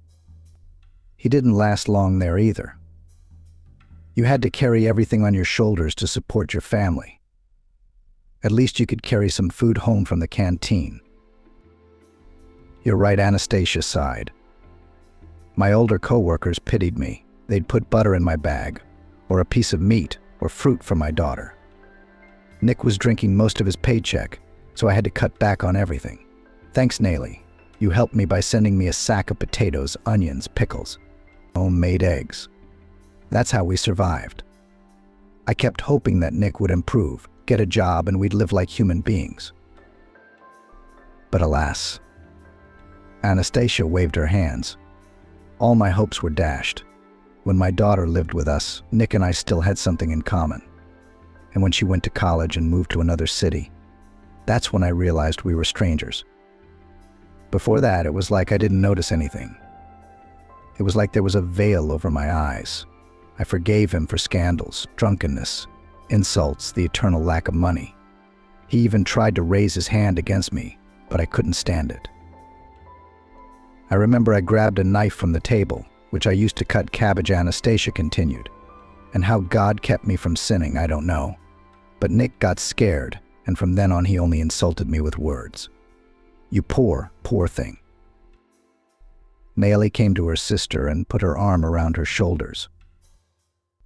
All these years you've put up with it, and you haven't told me much. You had enough problems of your own, didn't you? Anastasia waved her hand. I buried a tyrant husband. My son started fooling around. Good thing he came to his senses in time, and I'm still here with my complaints. I put up with it. Somehow I kept hoping for the best. So what's changed? Nayli repeated her question. I've changed. Anastasia ran a hand through her hair. Since I got the other job, I've changed. I didn't notice anything before. Work, home, work. And I had the worst job in the world. I was running around like a squirrel in a wheel. I would get up early, then spend the whole day at the hot stove with smoking pots. And in the evening I could barely get home from fatigue. She'd go back to the stove. I had to cook dinner. And as I got a job in a pastry shop, which opened not far from home, and more free time appeared. And I looked at my colleagues, girls young, well-groomed, with arrows and hairstyles, and I am among them, like an old woman of 100 years. I felt ashamed. I started to earn more money and save it. I used to spend everything on groceries to feed my family better, but he got so brazen that he turned his face away from my food. He said it wasn't good. You could overdo it for your own husband. I was upset by such words and tried even harder to cook something delicious. One day I cooked a chicken, which turned out so brown with a delicious flavor. Nick, as usual, put a chicken leg on his plate and ate a little. Then he put the second one on his plate, took a little bite from different sides and pushed the plate away, saying he was full, but there was a lot of chicken meat left on the bones. When I saw that, I even cried. I always liked to eat chicken leg, but I rarely got it. I used to save it for my husband or my daughter. And I used to eat white meat, which I've hated all my life, Anastasia continued. So I started saving money, and I bought dumplings or put pasta and cutlets on the table. Nick threw the plates on the floor at first. But eventually he realized that I wasn't going to indulge him anymore. He ate every last crumb, going days without dinner. And I slowly renewed my closet, got rid of old clothes, and 3 years ago for the first time went to the sea with a colleague who went there every year. Can you imagine? Nayli, for the first time in so many years I saw the sea so warm and gentle. On vacation I enjoyed everything like a child, and I did not care that we rented some shed where there were only 2 beds with iron nets and sold mattresses. And all the amenities were in the yard. I then the whole year lived the memories of this vacation, and the next year again went to the south, having saved money for tickets. Oh, how Nick called me names before the trip. But I did not care. It was at the resort I felt like a woman, which men can still pay attention to. It was like I spread my wings and even had a little resort romance with no strings attached. Are you planning to go to your resort this year? Nayli grinned. I see you enjoyed it, didn't you? I did. Anastasia nodded her head. I liked feeling like a human being instead of a maid and a housekeeper. Well, it's time for bed. Nayli looked at her watch. I wish you were leaving tomorrow. I'd have stayed a little longer. They wouldn't understand at work, Anastasia said with a smile. The next day, Nayli walked her sister to the bus. You should think again before you make a decision, she said, hugging Anastasia goodbye. It's easy to tear things down, but it's hard to put them back together again. Anastasia nodded silently and walked up the steps to the bus. As she entered the apartment, she nearly tripped over her scattered shoes. Was it really that hard to clean up after yourself? Anastasia grumbled, putting her husband's shoes on the shelf. Nick walked out into the hallway, glaring angrily at his wife. Have you had enough of Dan Holm? Leave me alone, Anastasia shrugged him off. You'd better help me unpack my bags. Nayli's brought her presents, and she seems embarrassed. Is she trying to drag her own sister into her dirty business? Or did she lose her shame and show up with her boyfriend? Anastasia didn't listen to him anymore and went into the kitchen. It was the same as usual when she was away from home. The table was covered in grease stains. The sink was full of dirty dishes, breadcrumbs on the floor. It was so hard to clean up after yourself. Anastasia grumbled as she put on her apron. I didn't get married to wash dishes and scrub floors. Nick replied defiantly. That's what women are for. And what are men for? To lie on the couch and scold their wives. Anastasia was silent, gathering her courage. Let's get a divorce. We've been strangers for a long time. Why should we torture each other? Why don't we? Nick answered immediately. I have no doubt in my mind that you'll never do it. Maybe I'm sick of it too. How do you feel about me? I'll find myself a young hottie, and you'll learn how to live without a man. That's the deal, Anastasia exhaled with relief as she began to clean up. We'll split the apartment, and we'll each get our own lives.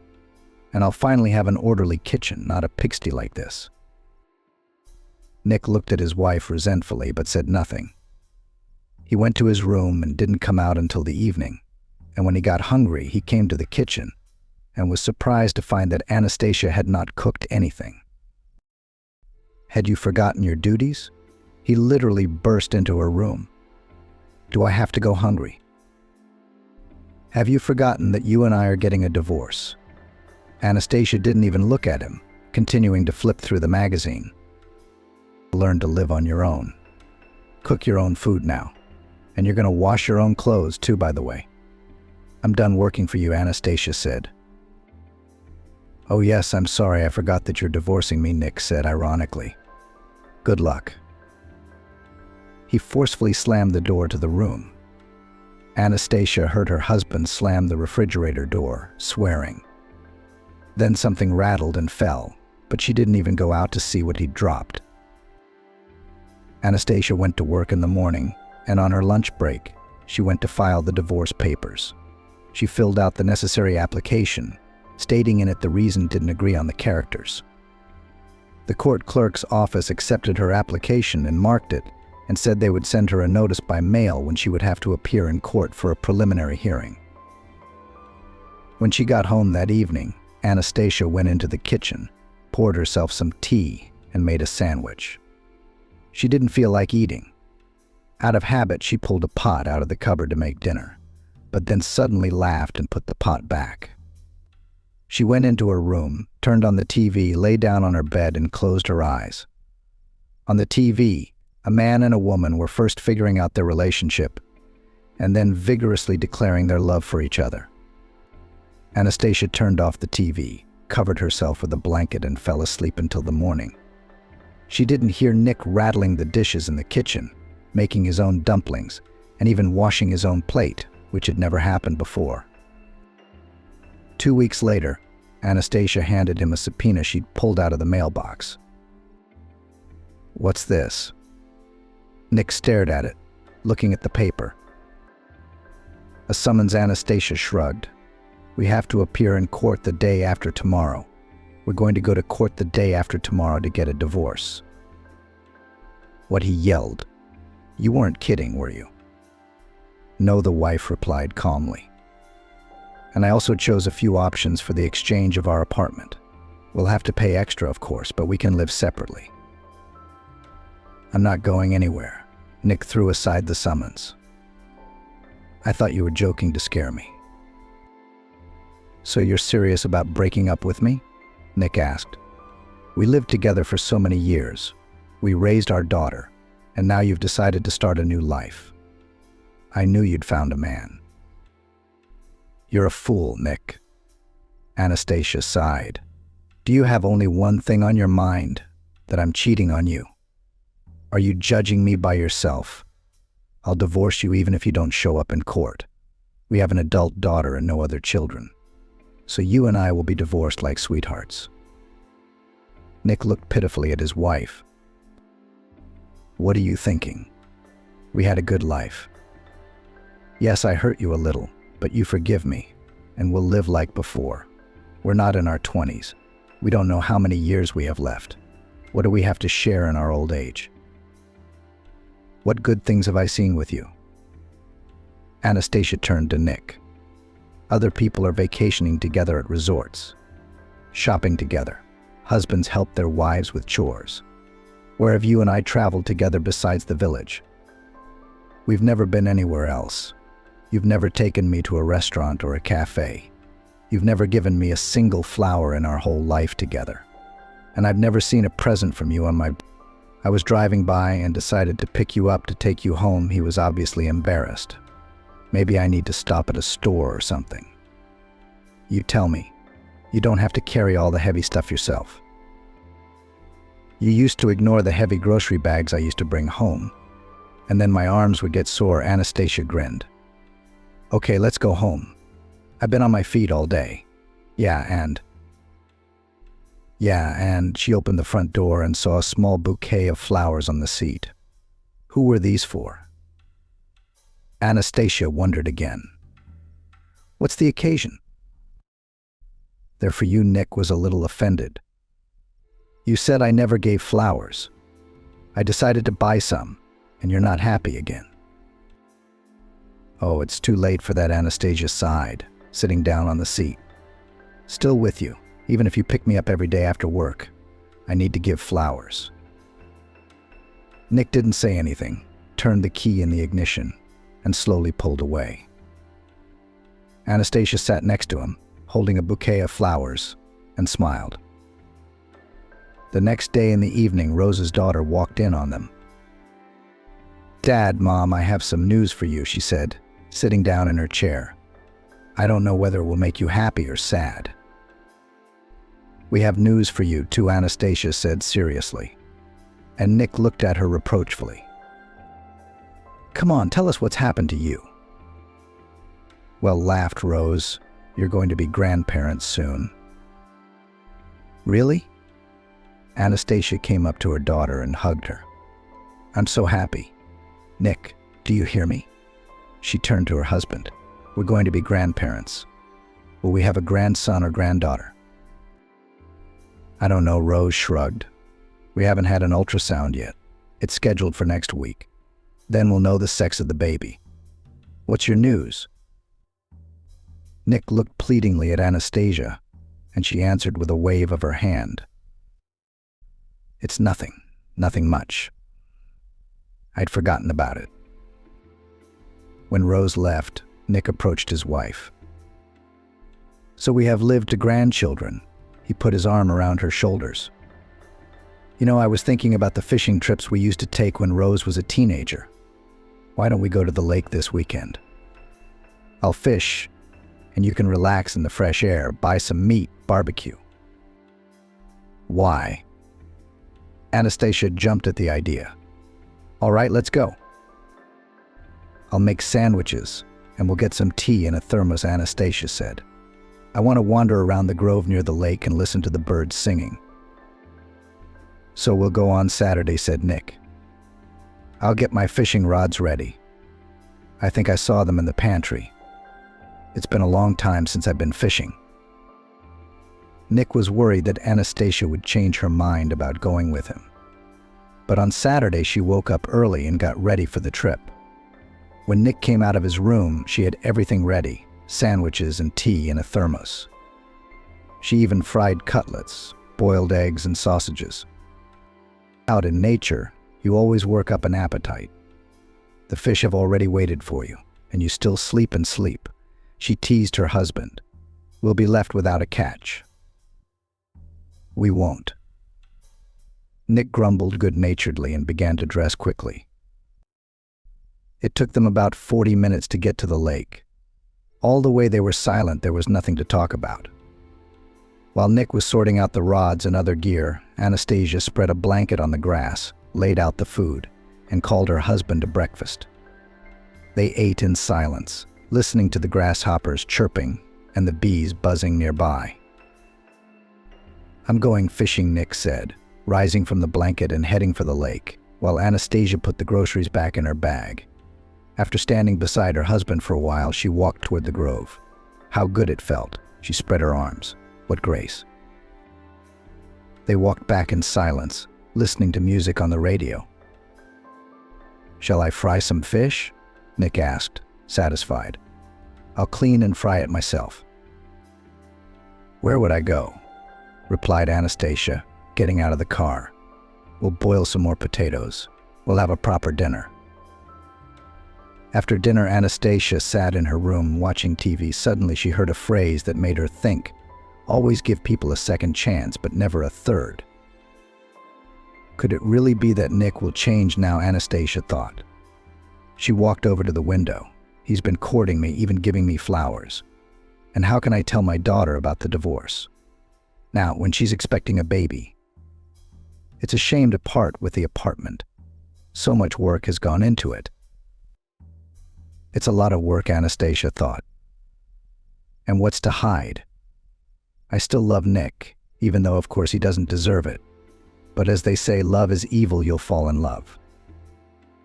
She moved away from the window and lay down on the bed. In the morning, entering the kitchen, Anastasia saw her husband standing at the stove, cooking something. Oh, you're awake? He was happy, sitting down at the table. I fried some eggs. True, a little burned. If you want, I'll quickly make new ones. No, Anastasia waved her hands. It's fine, it's even better. Nick sat down across from her. How about you and I go to the movies or take a walk in the park? The last time we were there was about 5 or 6 years ago. Do you remember? Yeah, Anastasia nodded. You went on all the rides, even though you were hungover that day. And after you got out of the centrifuge, you fell on the grass and lay there for half an hour. I thought you were about to die. I even wanted to call an ambulance. Yeah, I did, Nick grinned. Oh, how much time I missed because of drinking. And how could you put up with me all this time? I was wondering the same thing. Anastasia got up from the table. Why didn't you think of that before? I was a fool. Nick looked at her guiltily. Listen, maybe you'll change your mind about the divorce. How many years have we been together? We'll be grandparents soon. What do we have to share? Old age is around the corner. It's better to face it together than alone. And I'll be lost without you. He sighed heavily. I did not sleep all night today, all thought. I love you, Anastasia. Believe it or not, I can't imagine life without you. Sure, I behaved like an asshole to you, but we had some good times when Rose was born, and I used to get up at night so you'd get some sleep. Remember when we used to redecorate and pick out wallpaper together? Anastasia said. Oddly enough, we liked the same ones. Do you remember when we went to the village for your niece's wedding? And you and I had no place to sleep because there were so many guests, so we climbed into the hayloft? Come on, she said indignantly. You've got something to bring up. I decided to go shopping today, to look at the baby's dowry. Before you know it, he'll be born. So maybe I should come with you, Nick suggested with obvious reluctance. He didn't like shopping. You should fix the faucet in the kitchen. And the shelf in the bathroom is about to fall down, Anastasia said, grabbed her bag and went out into the hallway. I'll do it, Nick fussed. Just hurry back. Anastasia walked down the street, shaking off the bright sun. Young mothers came across her, rolling strollers with sleeping babies in front of them. Soon Rose will be strolling down the alley like that, she smiled. And maybe I'll walk with the baby too, remembering how I used to walk with my daughter. She stopped to admire the little kids playing in the sandbox. They were so funny, they were enthusiastically making sandpits. Roman, it's time to go home. She heard a man's voice nearby. Let's go, or grandmother will scold. Right away, Grandpa. A boy about 4 years old climbed out of the sandbox and headed toward a man standing not far from Anastasia. Grandpa? Grandma, she smiled, listening to the sound of those words. How time flies. It was only recently that we ourselves were running barefoot through the village, swimming in the pond, making plans for the future. And very soon I'll be a grandmother. Maybe Nick's right, we shouldn't get divorced, Anastasia wondered. He really would be lost without me. Nick hasn't been looking well lately. He's in pain, he won't tell me, but he keeps grabbing his right side, and he's been complaining of high blood pressure. I'd never forgive myself if something happened to him. I'll take my statement out of the courtroom tomorrow, Anastasia decided. But I won't tell Nick anything about it. Let him think I'm still determined. Maybe we really can have the human life I once dreamed of. She sighed with relief, as if a heavy weight had been lifted from her shoulders, and strode lightly toward the children's store. And the next day in the evening, Rose and her husband Helium came to visit her mother and father and told them that a girl would be born, whom they decided to name Annie. Time passed, and Nick anxiously awaited the second summons. When he and Anastasia could be divorced for good, he didn't know that his wife had taken out a petition for dissolution of marriage, so there was nothing to fear. Anastasia, I've been thinking, he told his wife. Why don't we go on a vacation? You and I have never been anywhere together. And where will we get the money from? Anastasia looked at him in surprise. It's not cheap. Well, I've put some money aside. He pulled some money out of his pocket. I'll get my vacation money, and if I need it, I'll borrow it from someone. We'll go wild. I found out it's cheaper, and we can find a place to stay on the spot. Do you agree? I don't know, Anastasia said uncertainly. You should think about your health. You've been complaining about stomach aches and nausea lately. When we get back from vacation, I'll go to the doctor, Nick promised. Or maybe I just need a vacation, and then everything will be fine. Shall we go? Let's go, Anastasia waved her hand. We don't know when we'll get away next time. When my granddaughter is born, I won't have time to travel. I'll have to help my parents. That's great, rejoiced Nick. But I have a favor to ask you. He was silent for a while. Let's go on vacation by plane. I realize that it's expensive, but I'm embarrassed to admit. I've never been on an airplane, and I'd really like to try it, Nick said. I've only flown once, the year before last, and I'm afraid to go again. Anastasia looked at her husband with fear. Do not be afraid of anything, Nick reassured her. I will hold your hand the whole flight. At the airport, they were a little confused, not knowing which way to go, until they heard the announcer's voice inviting them to check in for their flight at counter number 4. Once seated, Nick immediately fastened his seatbelt and stared out the window, waiting for the plane to start moving. The flight was only supposed to last a couple hours, but Nick was gripped with panic from the first few minutes and his hands began to shake. He gripped the arms of the seat and closed his eyes. Feeling the plane begin to gain altitude, Nick opened one eye. He looked out the porthole and saw that they were flying above the clouds, and now he was overcome with a feeling of elation. The airplane had gained altitude. The passengers became animated, and some even began to unbuckle their seatbelts and get up from their seats to go to the restroom. Nick was still sitting in his seat, looking around curiously. The food arrived, and he was again surprised to find that the airplane had food. After lunch, he began to fall asleep. He closed his eyes and fell asleep. Nick woke up only when a pretty stewardess announced landing. The plane began to descend. Again, there was an amplified noise. Nick grabbed Anastasia's hand, who laughed. Well, who promised to hold whose hand? The plane landed safely and Nick breathed a sigh of relief. It's a good thing we'll be traveling back by train. Nick and Anastasia settled in a private house in a room that barely fit the two of them. Every day they went to the beach, swimming in the warm sea, sunbathing on the hot sand, and in the evening they wandered the streets, listening to the music coming from the sidewalk cafes. Anastasia noticed that despite the vacation, her husband was somehow sad, and one day she asked him about it. You see, Anastasia, Nick replied, I've just realized that I've lived most of my life for nothing.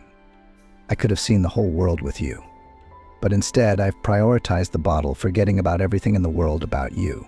I only cared about my drinking buddies, who were not really my friends at all. It's good that you realize that. Anastasia gently stroked her husband's arm. You and I have everything ahead of us now. We will work, save money for new trips, and maybe we'll buy a cottage. After all, when the granddaughter is born, she will need fresh air. Yeah, Nick seized on the idea. I'll build a gazebo, we'll drink tea and talk in the evenings, and we'll put a bathhouse and a swimming pool next to it. I've seen inflatable ones for sale at the store. Oh, we'll live with you. Just take this divorce papers with you, or we'll have to remarry again. Hadn't you noticed that the deadline had passed and no summonses had come? Anastasia grinned. I thought you had figured it out a long time ago. Were you thinking about divorcing me? Nick jumped up happily from the bench, sighing and clutching his right side. That's it. When we get home, we'll go straight to the doctor. Anastasia helped her husband back to the bench. In case you have something serious, and the main thing is to start treatment in time. A couple of days later, they returned from vacation, and Anastasia made an appointment for her husband to see a general practitioner. An elderly man in a white coat listened to Nick attentively and gave him a referral for tests. On his second visit to the therapist, Nick received a referral for an ultrasound of the abdominal cavity and additional biochemical tests. Doctor, what do you think my husband has? Anastasia asked with concern. It's too early to say. The therapist scrutinized Nick's tests. But I can assume that your husband has cirrhosis, given his previous lifestyle, and the symptoms confirm it. Now you have to prepare for my funeral, Nick said irritably, when they left the clinic. Don't be sad for long, you're buried. Get married right away. Why should you live alone? Nick said with a bitter grin. Anastasia did not answer anything, understanding the mood of her husband. Coffin me, choose me, inexpensive. There is nothing to spend, anyway we'll rot in the ground. And don't you dare dress me up in a suit. I can't stand these jackets and ties. Put me in a blue shirt and a gray sweater, my favorite. Then I'll look so handsome for sure. Stop talking nonsense. Anastasia couldn't take it anymore. Why are you burying yourself alive? We'll treat it as the doctor says. If necessary, we'll agree to surgery. And you'll be as good as new. And when the time comes, you'll die your own death. But that won't be for a while. Maybe I should go to church, do some penance. Nick suddenly suggested it. God will absolve me of my sins. Maybe I'll get better. How many sins do you have? Anastasia asked wryly. I think I know all your sins. Maybe you're hiding something else from me. I have one big sin, Nick lowered his head. But I can't tell you about it yet. I'll confess it when the time comes. Or maybe I'll take this secret with me to the grave. While they waited for the results of additional tests, Anastasia watched her husband. His appetite was gone, his sleep was disturbed, and he became nervous and irritable. As before, he was angry with his wife and dissatisfied with everything. Maybe I shouldn't have taken the application. Anastasia thought, we would have been divorced by now, and I wouldn't have heard those angry words. When it was time to go to the hospital again, Nick flatly refused. Go on your own, he said sharply to his wife. It was you who forced me to take stupid tests and examinations. I had nothing else to do. I had to go to the clinic alone. Anastasia knocked on the door and cautiously looked into the doctor's office. Ah, Titova recognized. Well, come in, said the doctor. I've come alone. Anastasia crossed the threshold. My husband isn't feeling well. Well, tell me how things are going. The doctor paced the room. Perhaps it's better that you came alone, he said, stopping in front of Anastasia. I have nothing to comfort you. The tests show that your husband has terminal liver cancer that has metastasized to other organs. Is it incurable? Anastasia asked the question and realized the stupidity of it. Couldn't we do surgery or something else? Could chemotherapy be administered? The doctor thought for a moment. You could try. But I don't think it would help anymore. Although, you need to take some more tests to be sure that your body can withstand chemotherapy.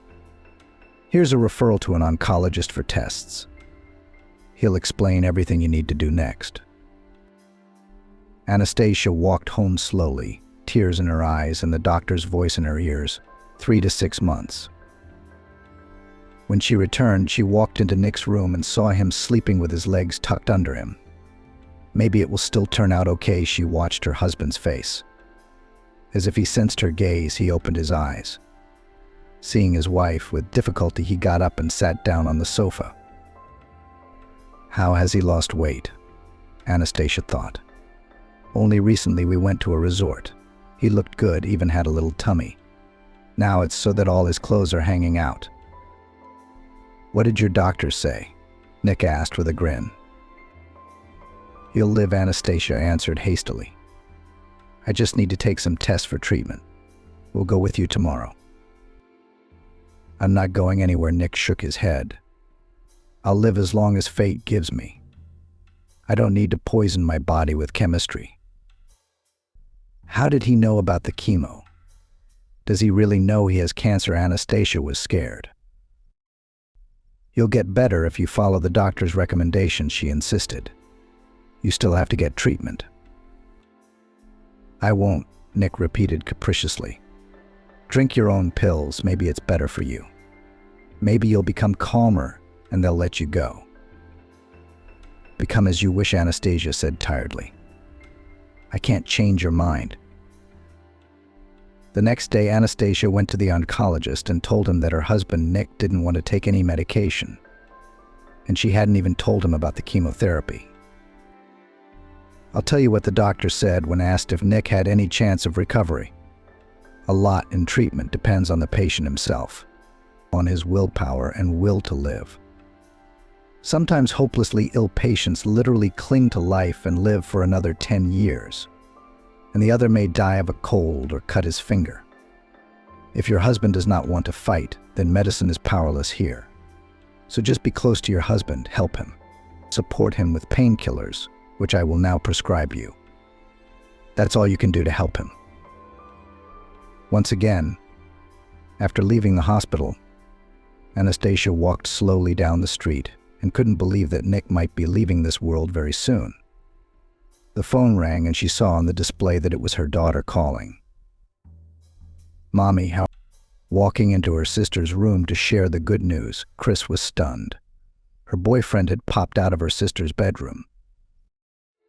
Why are you always so lucky? Emma looked enviously at her older sister, who was trying on a wedding dress in front of the mirror. You're marrying the most handsome guy in town. Maybe we'll go to your wedding soon. Chris turned to her sister. Gene Thompson has his eyes on you, and you don't even pay attention to him. He's a good guy, a hard worker. He's helping his father build his house, keeps an eye on his little brothers. It's obvious that he'll make a good husband and father. Oh, come on, Emma said. You can't move him. He'll just live in the city and work as a truck driver all his life. I want to go to New York after high school. I'm sure I'll find a promising fiancé there. Maggie, the girl's mother, came into the room. She said the word promising. What does it mean? Emma frowned. Well, Mom, don't you get it? It's a man who aspires to become rich, successful, and even powerful. Does that mean we're all unpromising? Maggie laughed. My father works on a tractor. I carry the mail.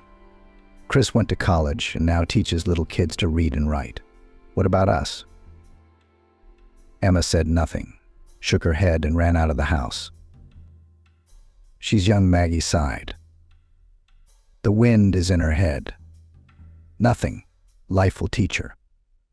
Well, bride, she turned to her eldest daughter. We're a week away from the wedding, and we've got a lot to do.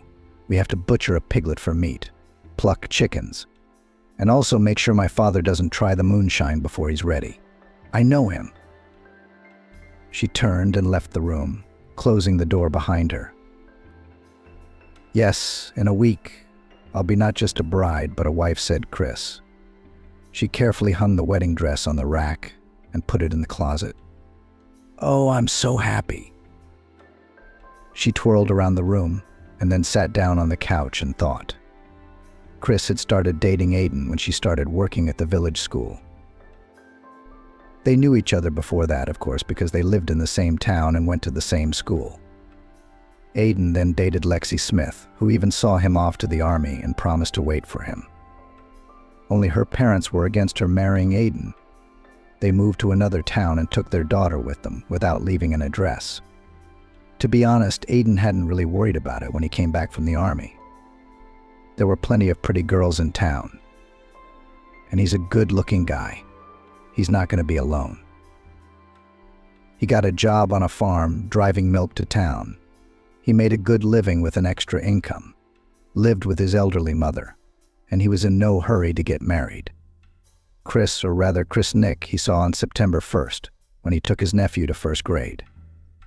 Aiden's older sister was in the maternity hospital at the time, giving birth to her third child. Her husband, Alex, had been sent to town for parts, and her mother was sick after a long day's work, and her legs were swollen. Aiden had to drive Jaden to school himself. Chris took an instant liking to Aiden. She was dressed in a strict business suit, and she was trying to keep herself as solid as an elementary school teacher should. But it was obvious that she was very nervous. Aiden liked her slim figure, her beautiful legs and eyes. She was different from the other girls in town. He began to pass by the school more and more often, if time allowed, and saw in the window how Chris Nick was teaching a lesson, passionately telling something, and the students were listening to her attentively. Did you have a crush on Watson? His mother asked him once. I see you're not a fool. Watson is a good girl, educated and hardworking. Her mother Mary boasts of her daughter Mealy. She says she's raised a good assistant, not like their youngest Emma. Her mother waved her hand. She's useless. She won't know how she'll finish school. She doesn't want to study at all, only disgraces her sister. I don't know when she'll get smart. Oh, son, if you'd gotten married, we'd probably have kids. She'd make a better wife, her mother said of Chris. I'll marry her, Aiden laughed. You're right, Mother. It's time for me to start a family. Freedom is a drag. I'll just keep picking up girls. Aiden met Chris several times when she left school and walked her home. Then he asked her to the movies, and a month later he asked her to marry him. To his surprise, Chris agreed and even admitted that she liked him for a long time, when they were in school. In a week, she would become his lawfully wedded wife and move in with her husband. Chris got up from the couch and did the usual household chores. Her mother returned from the yard, her father came home from work, and Emma wasn't home again until late afternoon. However, everyone was used to it and sat down to dinner without her. The wedding was fun, only Chris was a little embarrassed. She was not used to such attention to herself, and when they shouted bitter, she shamefully covered herself with a veil. Aiden, on the contrary, was happy when drunken guests forced the bride and groom to kiss in public and gently pressed Chris to himself, trying to make the kiss last as long as possible. Emma frowned and envied her older sister again, thinking that she was unworthy of a guy like Aiden Wright. And when the young people were escorted into the house where they were to spend their wedding night, she ran away to the river bank and cried there for a long time, saying angrily, "It's all right, I'll prove it to you all." What and to whom Emma would prove, she herself did not yet understand, but she knew only one thing, that Chris would soon be desperately jealous of her too. Her mother-in-law accepted her daughter-in-law well, and even began to call her daughter. But Mary was still looking at her son-in-law, and he rarely visited her mother-in-law and father-in-law, meeting with them only on big holidays. Emma was always at home on such days, trying to sit close to Aiden at the table. But he paid no attention to her, considering her the youngest, as she was now called. After graduating from high school, Emma received a certificate with only C's in all subjects and wondered what she should do next.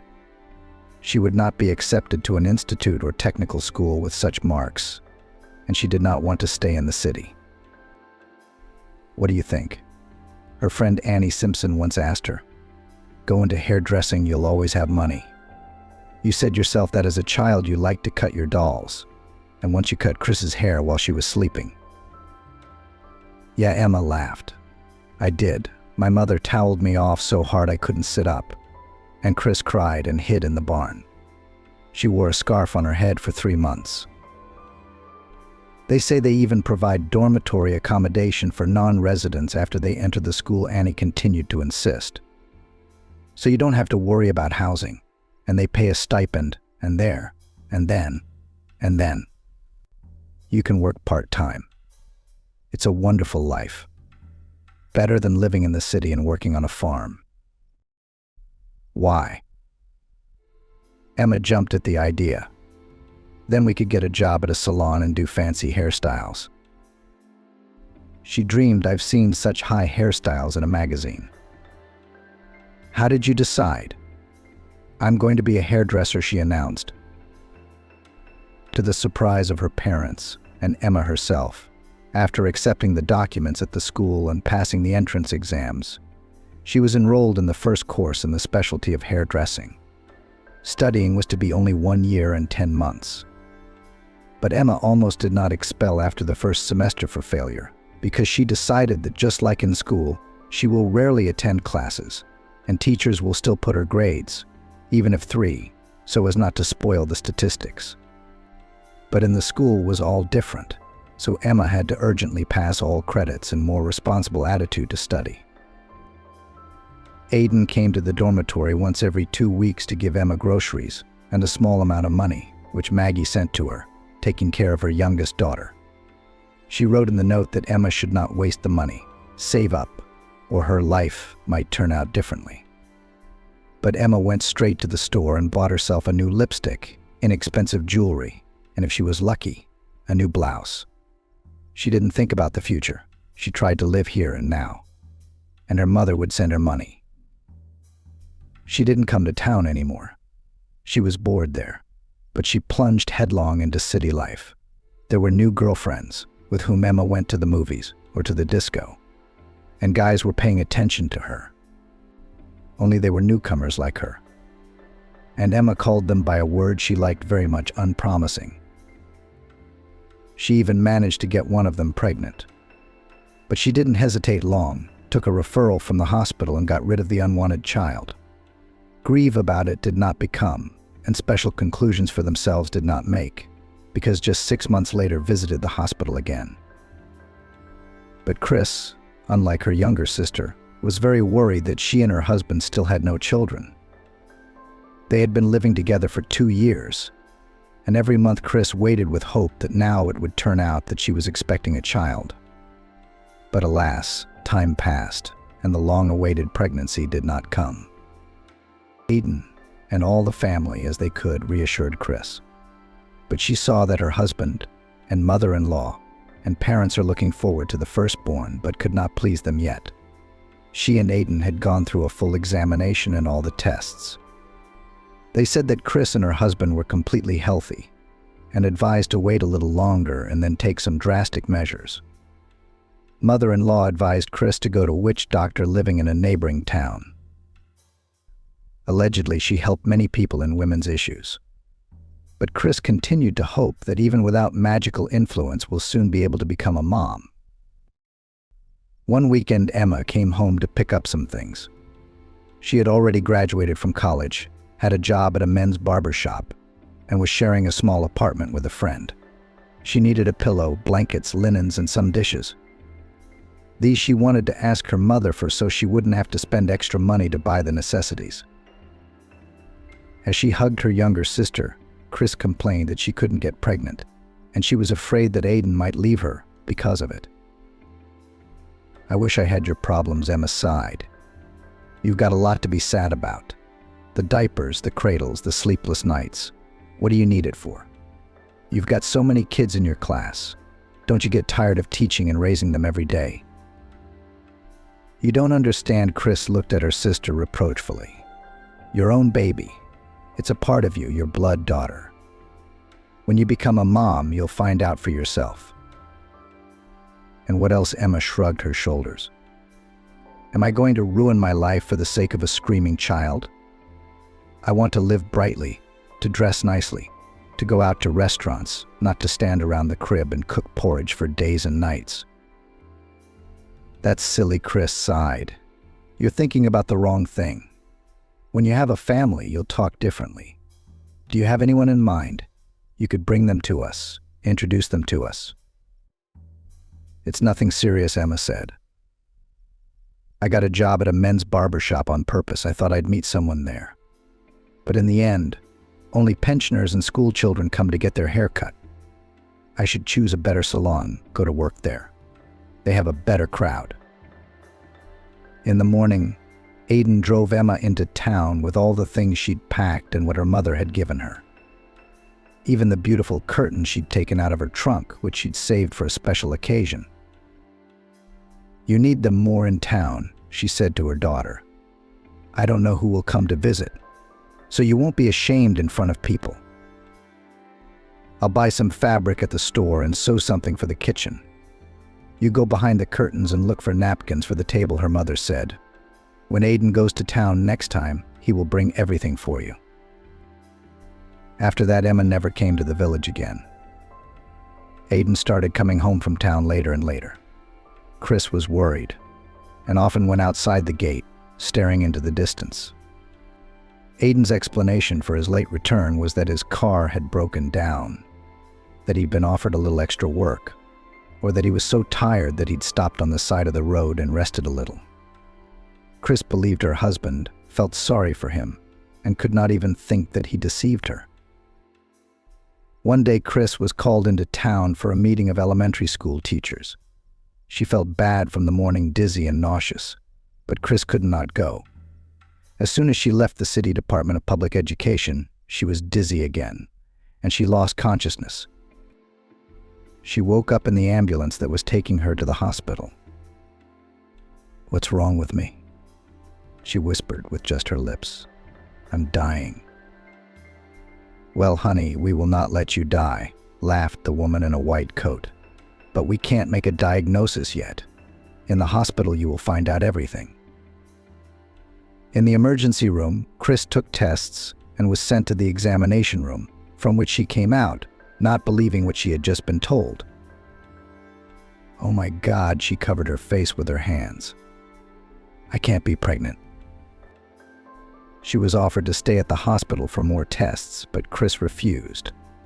She knew she would be worried at home because of her absence, so she hurried to the bus station. But as soon as she reached it, she saw that the last bus heading in her direction had already disappeared around the corner, leaving behind smoke from the exhaust pipe. What to do? Chris looked around, hoping to find someone she knew, but the bus station was empty. Well, she'd have to spend the night at Emma's. "I'll go home tomorrow morning," she thought, and walked to the bus stop. As Chris neared the house where her younger sister Emma lived, she saw the truck labeled Milk where Aiden worked. "Oh, that's how great it is." Chris got excited and picked up her pace. Aiden must have stopped at Emma's for dinner or tea on the way. And now he and I are going home together. Lucky me. I'll give them both a good time to hear the news. As for the baby, Aiden Smith would soon be a father, and Emma would have a nephew or niece. Reaching the right floor, Chris pressed the bell button. "Who's there?" She heard her sister's disgruntled voice. The neighbor needed something again. The door swung open, and Emma appeared on the doorstep in a short, transparent robe. "Is that you?" Confused, she asked when she saw Chris. "Hi, sis," she exclaimed happily. "You didn't expect to see me." "I came for a meeting. And then?" "Well, I'll tell you later. Why do you keep me on the doorstep? Let me through." "We told you that," Emma smirked, blocking the entrance to the apartment. "Why don't you come over tomorrow?" "What are you doing?" Chris was surprised. "I'll be in the village tomorrow." "What's wrong with you?" She looked anxiously at her sister, who was very pale. "Isn't she ill?" "Yes," Emma nodded hastily. "You know, there's a virus going around. I'm afraid you'll catch it. You go home, and when I get better, I'll come to you myself." "Honey, who are you talking to for so long?" Chris heard the gentle voice of her husband. "Let's go to bed. I'm waiting for you, or I'll have to go home soon." "What?" Chris pushed Emma away and headed into the room with determination. Seeing his wife, Aiden covered himself with a blanket and was afraid to even look out. "What's that?" Chris turned to her sister. "What is my husband doing in your bed?" "Well, now that you've found out," Emma sat back in her chair with her foot on the leg, "there's no reason to hide. Get out and get dressed," she shouted at Aiden. "The three of us can talk about this, since you couldn't tell Chris," Emma said. "I have nothing to say to you." Chris turned and walked toward the exit. "Wait," Emma grabbed her arm. "I want to tell you that Aiden and I are having a baby. You still haven't been able to give him a baby." "I get it," Chris said, then bit her lower lip. "Well, so be it. Know that not only do I now have no husband, but no sister." She opened the door and quickly walked out of the apartment. Chris walked down the street, unable to see anything from crying. She almost got hit by a car as she crossed the road. "Chris." Adrian, the driver who was driving the chairman, jumped out of the car. "I almost ran you over." "What happened?" He saw tears in her eyes. "Did someone die?"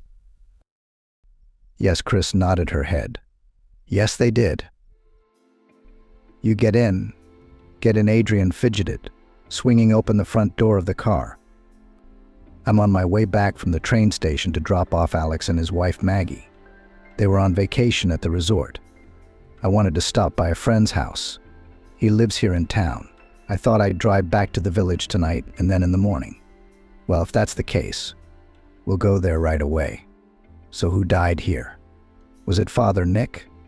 I thought I saw him this morning. He was in good health. No, not Father. Chris shook her head tiredly. Maggie's mother. Adrian almost let go of the steering wheel. How sad, he exclaimed. My husband and my sister are dead, Chris cried. Dead to me, she said. They drove the rest of the way in silence. The whole village was buzzing like an alarmed beehive. When Chris learned that Aiden Smith had become involved with Emma Watson and was expecting a child with her, she told only her mother Maggie and asked her not to tell anyone. But Maggie could not resist, shared the news with her neighbor, and she told everyone else. Everyone discussed Aiden Smith with Emma Watson and felt sorry for Chris, whom they respected very much. Chris took her things and went to live at her parents' house, and Aiden, returning to the village in the morning, wrote a letter of resignation. He turned in his truck, got his paycheck the same day, and took the last bus back to town. Maggie tried to talk to him, to talk some sense into him, but he only waved her away, telling her to stay out of his life. He'd figure it out on his own. Chris didn't leave the house for a week. Good thing school was out. It was vacation time. Maggie was worried about her daughter, afraid she'd do something to herself. But one evening, Chris walked into the kitchen. At the table just sat her mother and Father Nick, and raising her head proudly said, "No matter what happens, I have something to live for. Mom, Dad, you don't know this yet, but I'm expecting a baby. I'm going to raise it on my own. I hope you'll help me. And please don't mention my ex-husband or my ex-sister's name in this house again. And if Emma shows up here, I will leave this house." Oh, my daughter. Maggie went to Chris. What a joy. She turned to her husband. Why are you sitting there? Go hug your daughter, as, after all, soon to be a grandfather. You this, daughter, Nick ineptly hugged Chris. You can always count on us, and I'm not letting Emma on my doorstep. She's disgraced us all over the village, the whore.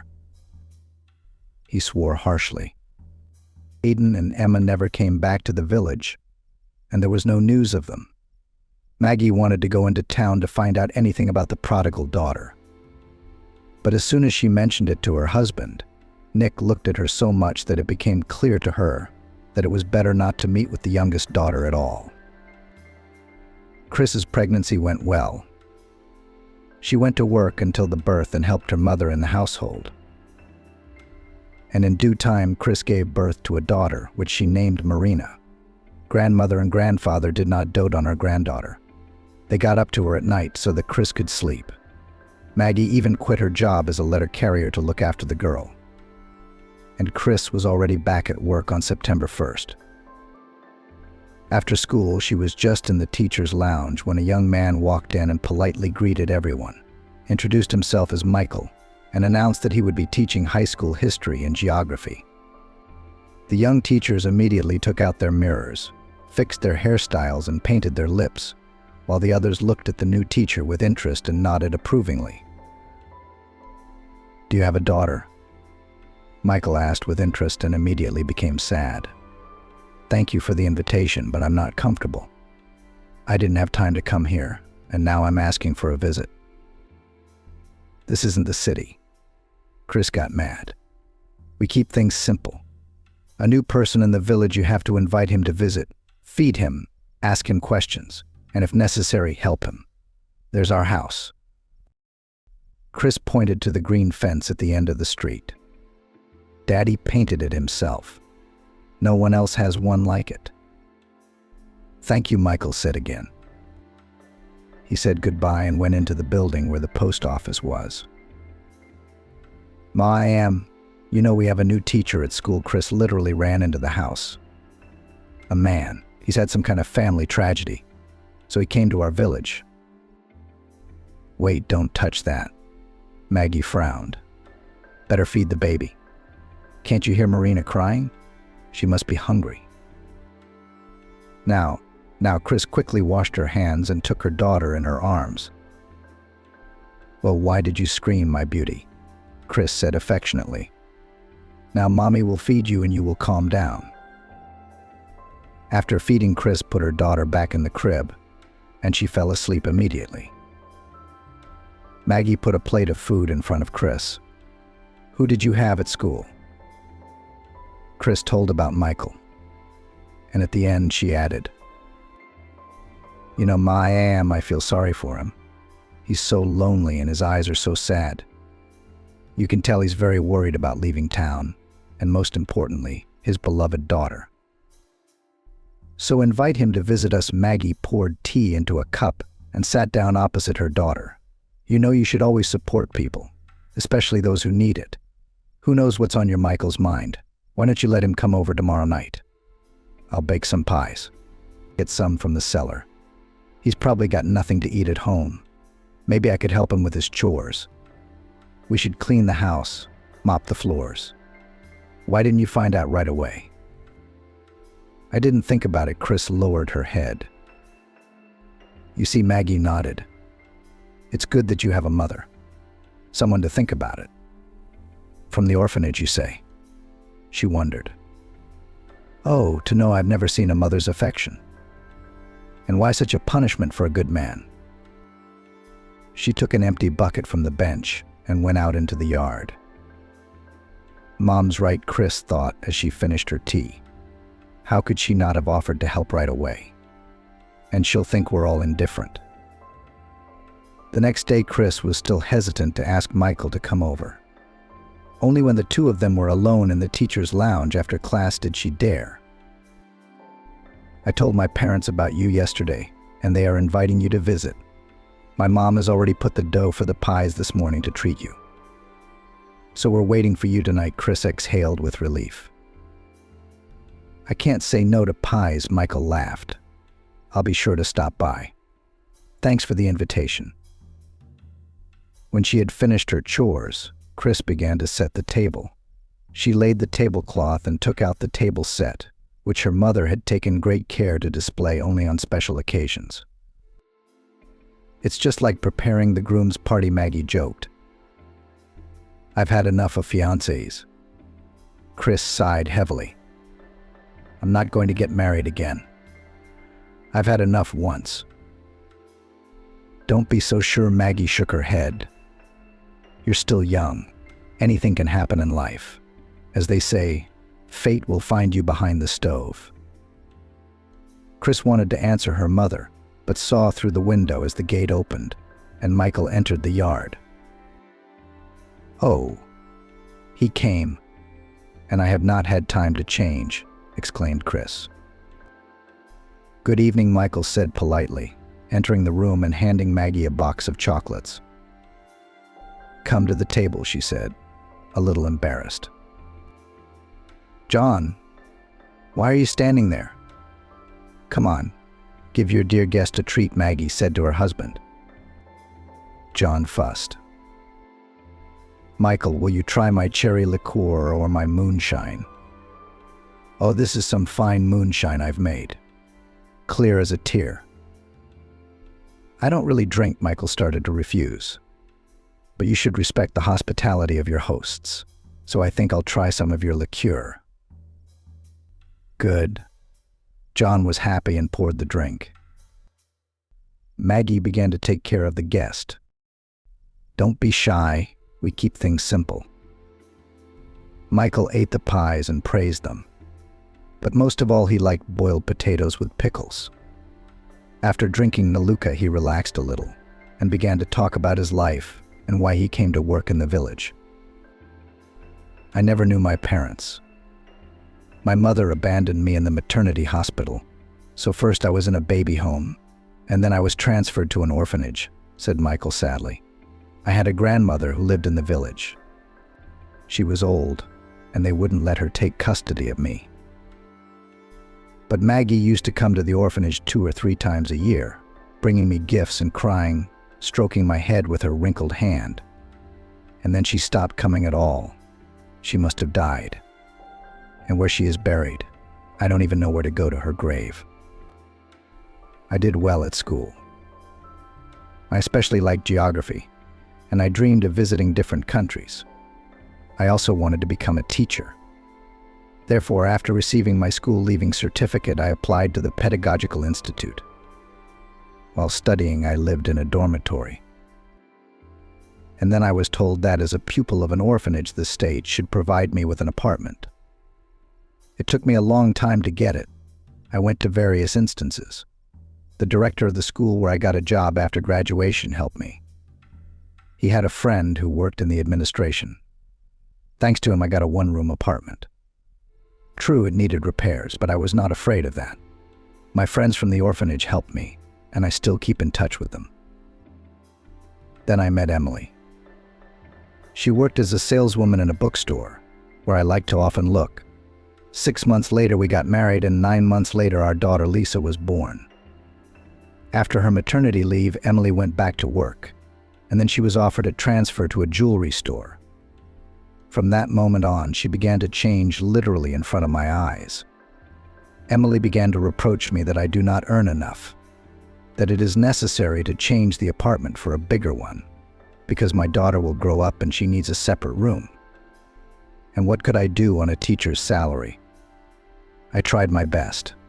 I took extra lessons, class management, tutoring. I came home late, but I had time to play with my daughter and help my wife with household chores. And she still wasn't happy with me.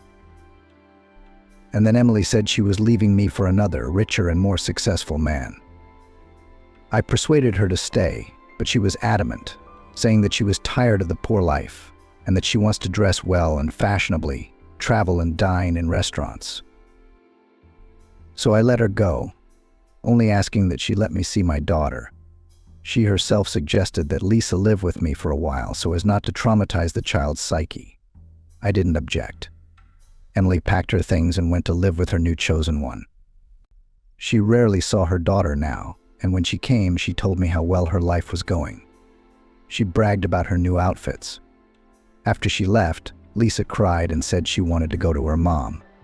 I comforted her as best I could, but I couldn't help her. A year later, Emily came back to us. I didn't question her about anything. I forgave her for my daughter's sake, and we went back to being a family. But 6 months ago, I found out that Emily had started seeing a man again, even though she assured me it was nothing like that. I was so disgusted that she was lying to me again. I packed my things now. At first, I lived with friends, and when school was over, I quit my job and came here. I miss my daughter very much, of course. She can already read. And yesterday I sent her a letter in which I wrote that I love her very much, and I will definitely come to visit her soon. I remember how Lisa missed her mom, her bitter sobs. And that's why I couldn't let her stay with me again, while Emily would again organize her personal life. I'd rather have Lisa live with Mom, and I'd take her here in the country for summer vacation.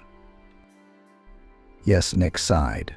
He poured moonshine into a shot glass and drank it in a gulp. Maggie was silent for a while, and then spoke again. "Why do you eat so badly, Alex?"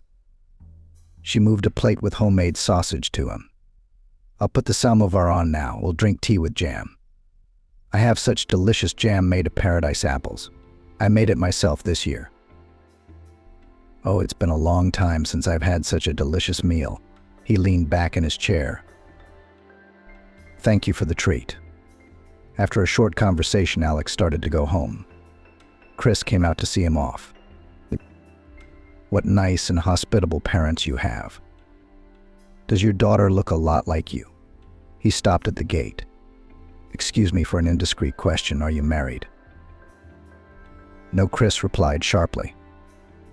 "I was married, but it didn't work out, and I don't want to discuss it."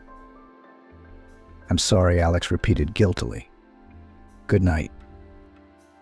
He turned around and walked quickly down the dark country street, holding the bag of pies that the caring Maggie had handed him. How unlucky for the man. Maggie sighed as she cleared the table. Archel's right.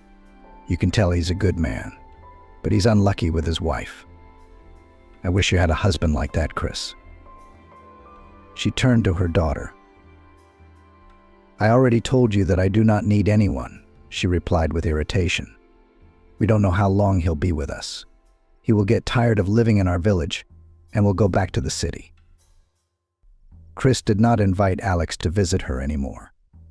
And at school, she only nodded her head in greeting if they met in the teacher's lounge. In the middle of the school year, Alex suddenly left for the city, and none of the teachers could understand what had happened to him. He said it was a family emergency. Mary, the headmistress, explained. I didn't question him further. His face was already blank. I think he got a telegram of some kind. Yes, I brought him a telegram, confirmed Mealy, the postmistress. And it said, come right away. Emily's in the hospital, that's all. I don't know what happened to him. She waved her hands helplessly. Alex returned to the village 2 weeks later. He was accompanied by a girl of about 6, who held his hand tightly and looked around with frightened eyes. As they were walking home, they came across Maggie coming back from the store. Did you bring your daughter to visit? Maggie asked, looking at the girl. Wow, she looks just like you. She looks just like you. No, Alex shook his head. He sighed. Lisa will live with me forever now. Did your ex-wife run away to another man again? Maggie asked tactlessly. That's what women are like. Emily died, Alex answered briefly. Let's go, I have to look at the kindergarten. Maybe they'll agree to look after Lisa while I'm at school. Why do you need a daycare center? Maggie took another look at the girl who was hiding behind her father's back. You can bring your daughter to us. I'm at home with my granddaughter all day anyway, and I'll look after your girl. She'll be better off at our place than in the garden, where there are a lot of children without her. I don't know, Alex mumbled uncertainly. I don't feel comfortable burdening you. Well, think about it. Maggie switched to you. You brought a girl from the city to a village where she had never been before and didn't know anyone. So you want to leave her alone with strange children? You don't know how they'll treat her. I hadn't thought of that, he frowned. Thank you for offering to look after Lisa. Don't worry, I'll pay you for it. No way. Maggie was indignant. I don't want to hear any more about it, so bring your daughter tomorrow morning. I think we'll find a common language with her. At home, Maggie told Chris that Alex had returned to the village not alone, but with his daughter, whom he would bring to them tomorrow morning. Mom, can you handle 2 kids? Chris asked worriedly. Why wouldn't I be? Surprised Maggie. Did I put you 2 on your feet? No one helped me, and I still had time to work and do chores. She stopped talking, thinking of her youngest daughter. No matter how angry she was at her, no matter how much she scolded her, she was still worried and concerned about her. One day, Maggie even asked Leon, the chairman's chauffeur, to stop by Catherine's house to see how she was doing. Leon stopped by and replied that there were other people living in the apartment, and they didn't know anything about Catherine. Greg also did not appear in the village, but it was said that he got a job at the depot, and now he delivers sand and rubble to construction sites. And whether he and Catherine lived together or not, no one knew. The next morning, Alex really brought Lisa to Maggie. The girl did not want to let go of her father's hand, looking fearfully at strangers. Have you ever seen a live piglet? Maggie tried to distract her. Come on, I'll show it to you. And we have a cockerel and hens. They're in the hen house now. It's cold outside, so we don't let them out. Maybe they've already laid their eggs. Will you help me collect them? Shall we go? She gave Lisa her hand. It's time for your daddy to go to work, or he'll be late for class and the principal will scold him. Lisa looked at her father, who nodded approvingly. and hesitantly put her hand in Maggie's. "Well, that's good," rejoiced the latter, "and we'll bake pancakes on the stove and boil porridge. What do you like best, buckwheat or wheat?" Maggie led the girl to the henhouse and waved to Alex to go away. Chris came out onto the porch and, seeing her colleague, stopped in confusion. "Vera Nikolaevna," he rejoiced. "Are you going to work too?" He looked at his watch. "Perhaps we should hurry up, or we might actually be late for the start of classes." After class, Chris and Alex walked together again toward Maggie's house on the snow-covered country road. They were not in a hurry now, enjoying the silence and the frosty weather. "What did your wife die of?" Chris suddenly asked. "Was she sick with something?" Alex sighed and, after a little silence, answered, "She was in a car accident. The man she was in the car with was alive, and Emily was in intensive care for a week. Doctors, as best they could, fought for her life, but alas, nothing could be done. The injuries were too severe." "I'm so sorry," Chris whispered. "Your daughter is without a mom. I grew up without a mother myself, and I know what it's like." He sighed again. "So I'm going to try to replace her with Lisa. As much as I can." "You'll probably go back to the city now," Chris suggested, "and our school will be without a geography and history teacher again." "No, we won't go back to the city." Alex shook his head. "We have no relatives there, and friends and acquaintances have their own families, their own worries. And I liked it in your village. People are very kind and helpful. It's rare to find such people in the city nowadays." "Our people are really good," confirmed Chris, "both in sorrow and in joy, always together, always helping each other." I've already seen that he supported Chris, who slipped on the slippery road. "All my life I have lacked family and close people who could take care of me a little bit, something to advise me. Tell us, please, how did you live in the orphanage?" "It must have been hard," Chris asked. "I don't even want to remember about that time." Alex sighed heavily. "We had everything: a roof over our heads, food, shoes, clothes. But I always envied those kids who had parents, at least a mom or dad. We attended a regular school and studied in a class with homeschooled children. That's what we called them. They, of course, were different from the orphans. They were freer in their choice of entertainment, friends, and even food. They did not have to get up early on weekends, do exercises, and rush to the canteen to have time to take a seat at the table. They had the love of their relatives, and in my soul, only resentment and anger. I always ask myself a question: why am I worse than them? Why did I grow up without a mother and father? What was my fault when my own mother left me in the maternity hospital and ran away? And I always waited for my mother to come to her senses, to come and take me home. But as time went on, no one ever came for me." "Have you tried to find your mother?" Chris asked cautiously. "I found her." Alex nodded his head. "My grandmother, when she came to visit me at the orphanage, told me about her, calling her for some reason without a byline. I remembered my mother's last name, first name, middle name, but the year of birth did not fit in my head, so I had to look for her a little longer. But I got lucky." "And you're in touch with her now?" Chris looked at him with interest. "We haven't even met." Alex looked away. "Or rather, I came to her address. She lives in the neighboring region, and I found out that my mother has 3 more children, 2 daughters and a son, that their family lives amicably. My mother loves her children very much and takes care of them. And she did not even tell anyone about my existence. I learned all this from elderly women who lived in the same building. At first I wanted to go up to the apartment and look into the eyes of the woman who had abandoned me as a baby. I wanted to ask her why she had done me such an injustice. And then I decided that we should not meet, let her live as she did, surrounded by her beloved children. She and I are total strangers to each other. And even if we met, it wouldn't change anything about our relationship." "Well, that's not fair." Chris even jumped up. "How could she live with a clear conscience? knowing that she had once left a small child literally at the mercy of fate. I don't want to condemn or justify her. Alex stopped next to Chris. Maybe she had a difficult life situation and she couldn't do otherwise.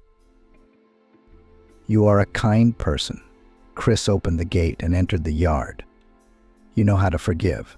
And I still hate my little sister Mealy because she... Chris didn't have time to finish, because as soon as she entered the house, the dog Jessie rushed to Alex. And she quickly chattered. Daddy, Daddy. Me and Grandma Maggie made pancakes together. They were so good. We saved some for you. And Grandma Maggie let me pet the pig. He's so little, and he's grunting. And Grandpa Nick promised me a ride on the big tractor. And there's a little girl named Jessica who I even got to play with a little.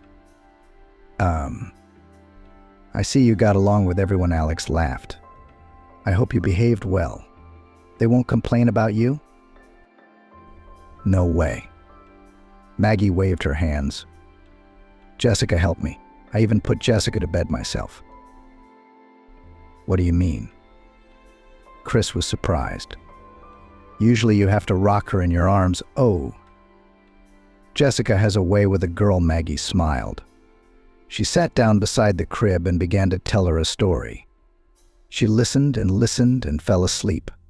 That's what it means children always understand each other. No matter how much Alex refused, Maggie still persuaded him to sit down at the table. She put a bowl of fresh soup in front of him and then served him some pancakes. At the same time, Chris was talking to Jessica and was surprised to find out that the girl was developing beyond her years. She could read, write, and count. And Jessica said that all this was taught to her by her daddy, whom she loves very much. Now 5 days a week Jessica spent at the Watsons. And on Saturdays and Sundays Andrew took care of his daughter. He again offered Maggie money for looking after the girl, but she even resented him. Well, I do not have an extra bowl of soup or porridge for the child. Then Alex, before taking Jessica home, went to the village store. He bought honey gingerbread, which Maggie loved, or halva, or even chocolate candies. She couldn't refuse such gifts, though she grumbled. Why do you spend money on this? I can drink with sugar. Spring passed. Summer and the long-awaited vacation came. Vera finished tidying up the classroom and, having returned home, found out that Alex and Jessica came to their house to say goodbye before the road. They're going into town, Maggie said. I told them you were at school, but they didn't have time to go there or they'd miss the bus. They were gone for good. Chris got kind of sad. Remember I told you he wouldn't be in the village for long? I wanted to ask, but I didn't dare. Maggie looked guiltily at her daughter. What do you care? Well, he's gone and gone. But the students are left without a teacher again. Well, they can invite a new one. Chris nodded and went about her chores. But still she kept thinking about Alex, who wouldn't leave her mind. The next day she met Mary in the school corridor, who was on her way to her office. Excuse me, but I'd like to ask you something, Chris said in a quiet voice. And Mary stopped and looked at her in surprise. We won't have a geography and history teacher again in the new school year? Why, Chris, would you say that? Mary called all her teachers by you and first name, even though she had once taught. I haven't received Alex's letter of resignation. He's on vacation now and should be back to work at the end of August. But he left and took his daughter with him. Chris kept asking. If he had gone away for a few days, he could have left Jessica with us. I don't know what kind of business a man might have. Mary grinned. Who are you going to see? Maggie came into the room and looked menacingly at her son-in-law. What are you doing here? And drunk? I want to see my daughter. Aiden looked at his mother-in-law defiantly. I didn't even know she was born. They hid that fact from me. I'm offering Chris a family again. And she's stupid, doesn't agree. You'd think someone else would have a baby. I'm going to take a log and throw you off the porch, Maggie said firmly, moving toward Aiden. You'll forget your way back to us in no time. Yes, I gave you my trust. He took a swing at Maggie, but immediately grimaced in pain. Alex, who had entered the room at the same time, intercepted his arm and twisted it back hard. Are you going to leave, or will they throw you out of the house like a puppy? He asked Aiden sternly. What kind of a man are you if you're going to lay a hand on a woman? Who are you? Aiden raised his head, writhing in pain. Alex led Aiden out into the yard, brought him to the gate, and only then let go of his hand. I used to do Sambo when I was young. So you don't want to mess with me, he told Aiden, and walked quickly back into the house. Did you come for good or just to get your things and papers? Maggie asked him. And Sarah, she's grown so much over the summer. I didn't recognize her at first. Of course she has grown up, Alex smiled. She'll be starting school on September 1st. Chrissy turned to her. Will you take another student in your class? Such a capable one. Of course I will, she smiled back. While Maggie was asking how Alex had spent the summer, Chris went outside and sat down on a bench. You've been gone so long? Mary began to speak. I thought you weren't coming back to the village. Did you go on vacation? We went to my mother's, Alex answered after a little silence. I thought about it for a long time and decided to meet her to find out why she did that to me. And you did, Chris whispered. Yes, Alex nodded his head. It wasn't easy for both of us, but still I was able to find the strength to forgive my mother, who literally knelt in front of me and cried bitterly. I also met my sisters and brother, my nephews. So I have a big family now. They kept us home too long. Persuaded us to stay forever, to live all together. But I'm not ready for such a change in my life yet. Did you find out why your mother abandoned you when you were still a baby? Chris asked cautiously. As she told me when she was young, she was, as you might say, quite windy, easily falling in love with guys and easily breaking up with them, until one of them turned her head, Alex began. After a while, her mother got pregnant and was even very happy about it, thinking that her lover would marry her right away. But it turned out differently. He left her and never showed up again. It was too late to have an abortion. Then she returned to her mother, who constantly reproached her and was ashamed of her dissoluteness. And yet my grandmother did not refuse to help and was ready to help in the upbringing of her grandson. But my mother decided in her own way, having given birth to a child, that is me, she refused him in the maternity hospital and went to live in another city. And she never remembered you? Chris was horrified. She says she did. Alex sighed, but she never tried to find me. She thought I was adopted by other parents and that everything was fine in my life. When she saw me on the doorstep of her apartment, she didn't even believe that I was her son. After all, it had been many years, Alex continued. Then we had a long talk with her. I told her about my life in the orphanage, about my grandmother, who sometimes visited me. My mother cried bitterly and constantly asked for forgiveness. She introduced me to her husband, my sisters and brother, not hiding from them that she had committed a great sin in her youth. To be honest, my sisters were very happy to have an older brother, and my little brother proudly declared that he wanted to be like me. I'm very happy for you, Chris said sincerely. Now you and Jessica have relatives, and you won't feel lonely. And the one who was rudely escorted out of the house, who do you belong to? Alex asked. Chris sighed. Husband, or rather, ex-husband. She told Alex everything that had happened recently in her life with Aiden. Yes, he stretched out, and after all that, he dares to show up at your door like that.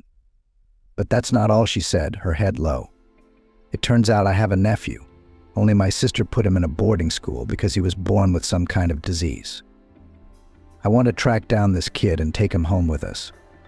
Maybe he can be cured with proper care and constant attention, You are a very good person.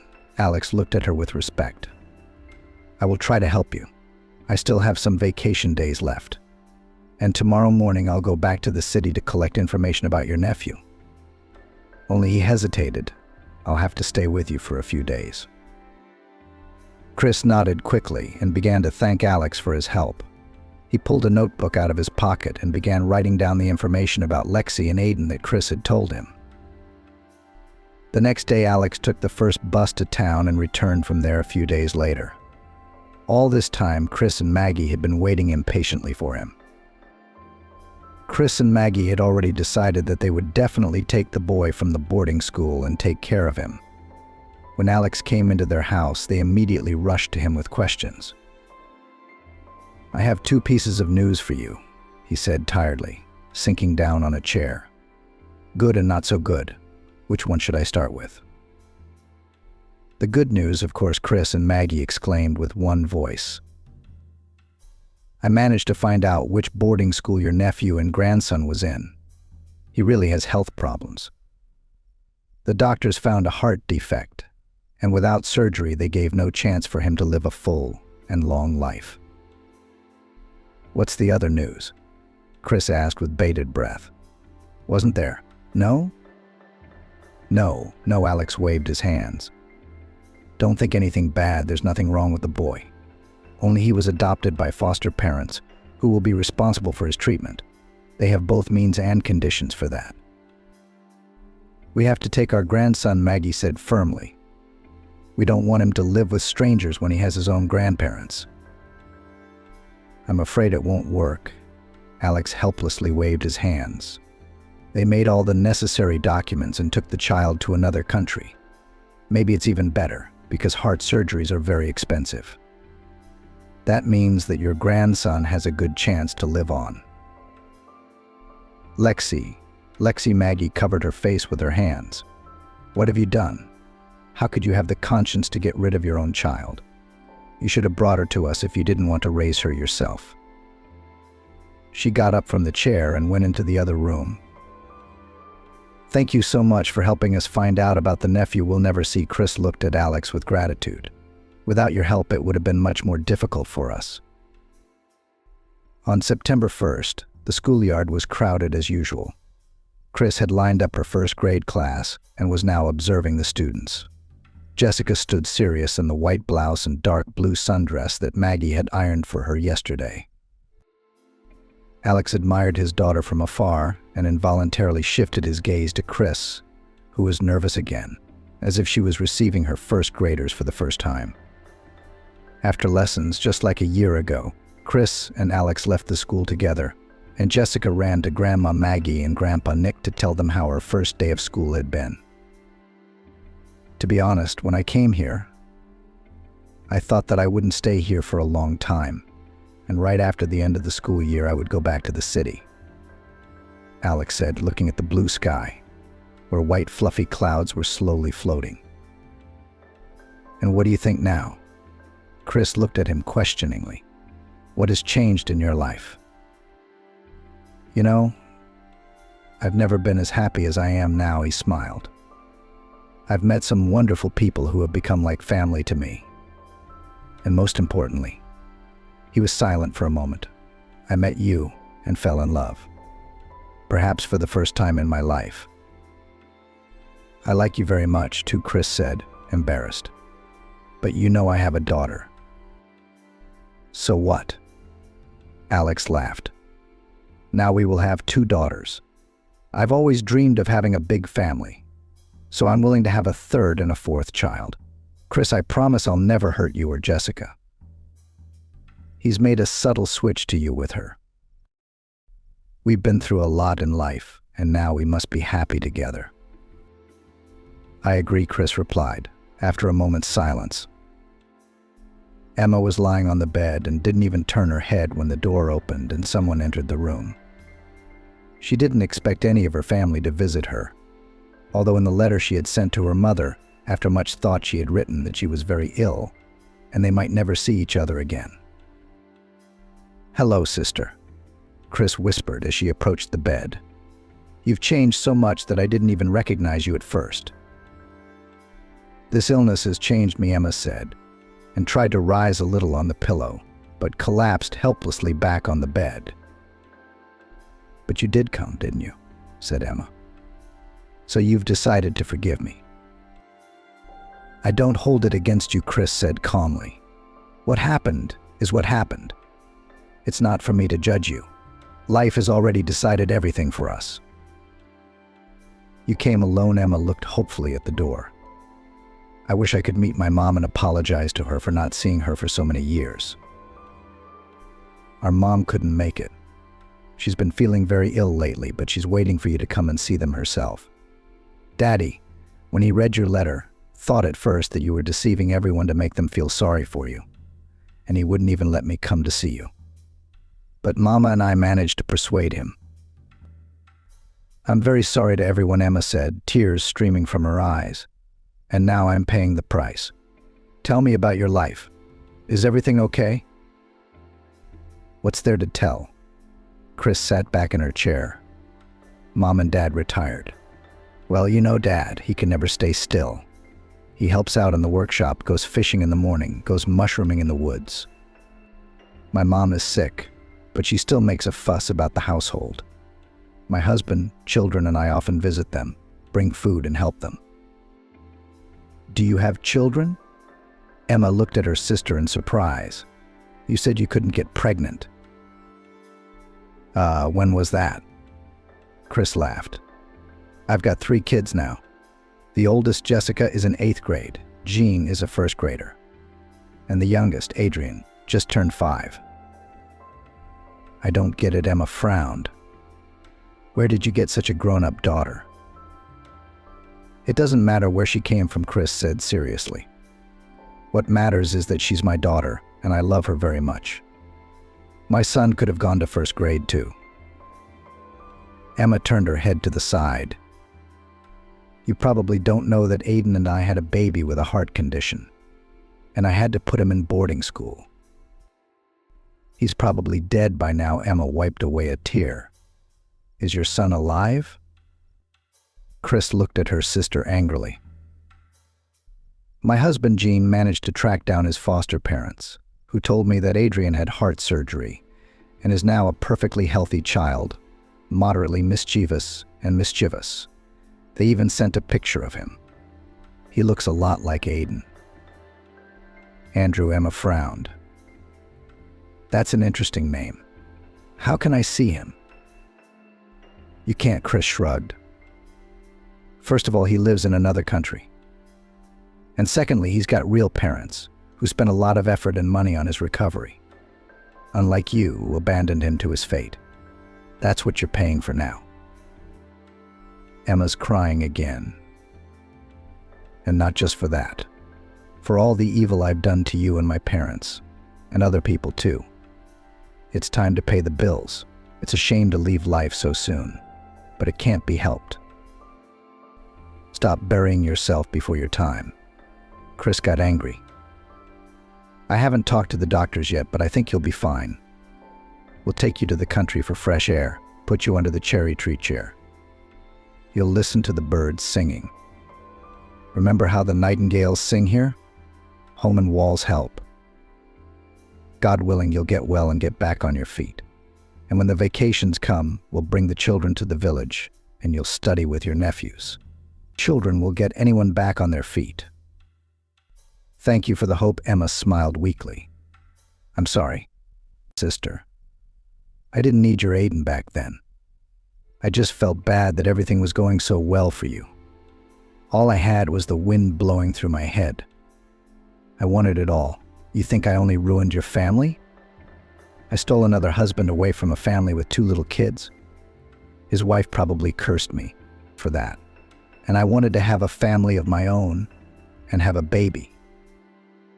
Emma was silent for a long time, then said quietly, but it didn't work out with either of them. I thought long and hard about whether I should write you a letter, but it was so scary to die alone. Calm down, Chris stroked her younger sister's shoulder. You're not alone now. You will always have your family and friends with you. I'll find out from your doctor when you can be taken home. and we'll pick you up at the weekend and take you to your parents' village. Is that a deal?" Emma nodded her head silently. Tears continued to roll down her cheeks. The doctors couldn't say anything comforting to Chris. The tumor was growing too fast, metastasizing to all her organs. And how long her sister will last it is unknown. Maybe a month, maybe a week, maybe a couple days. And there's nothing that can be done. Chris put her hand over her mouth. "There are some drugs, aren't there? You tell me, can we find the money to buy them?" "In your case, it's pointless to spend money," answered the gray-haired doctor. "If you want, you can take your sister home. We will prescribe the necessary medication to help her with the pain." "Okay," Chris lowered her head. "Then we'll take her out of the hospital on Saturday." But Emma didn't live to see Saturday. Chris grieved for a long time, feeling sorry for her little sister and her failed life. Gene did his best to comfort his wife. Then one day he said, "You know, everyone chooses his own fate and is responsible for this choice. But you can always turn from the wrong path if, of course, there is enough time for it. It's good that your sister had time to apologize to you and left with a light heart." "You're so wise," Chris said, pressing herself against her husband. "The best man in the world. Everybody's got their own road to travel. And to know where you fall, where you need to rest, stop, and on which you will find happiness.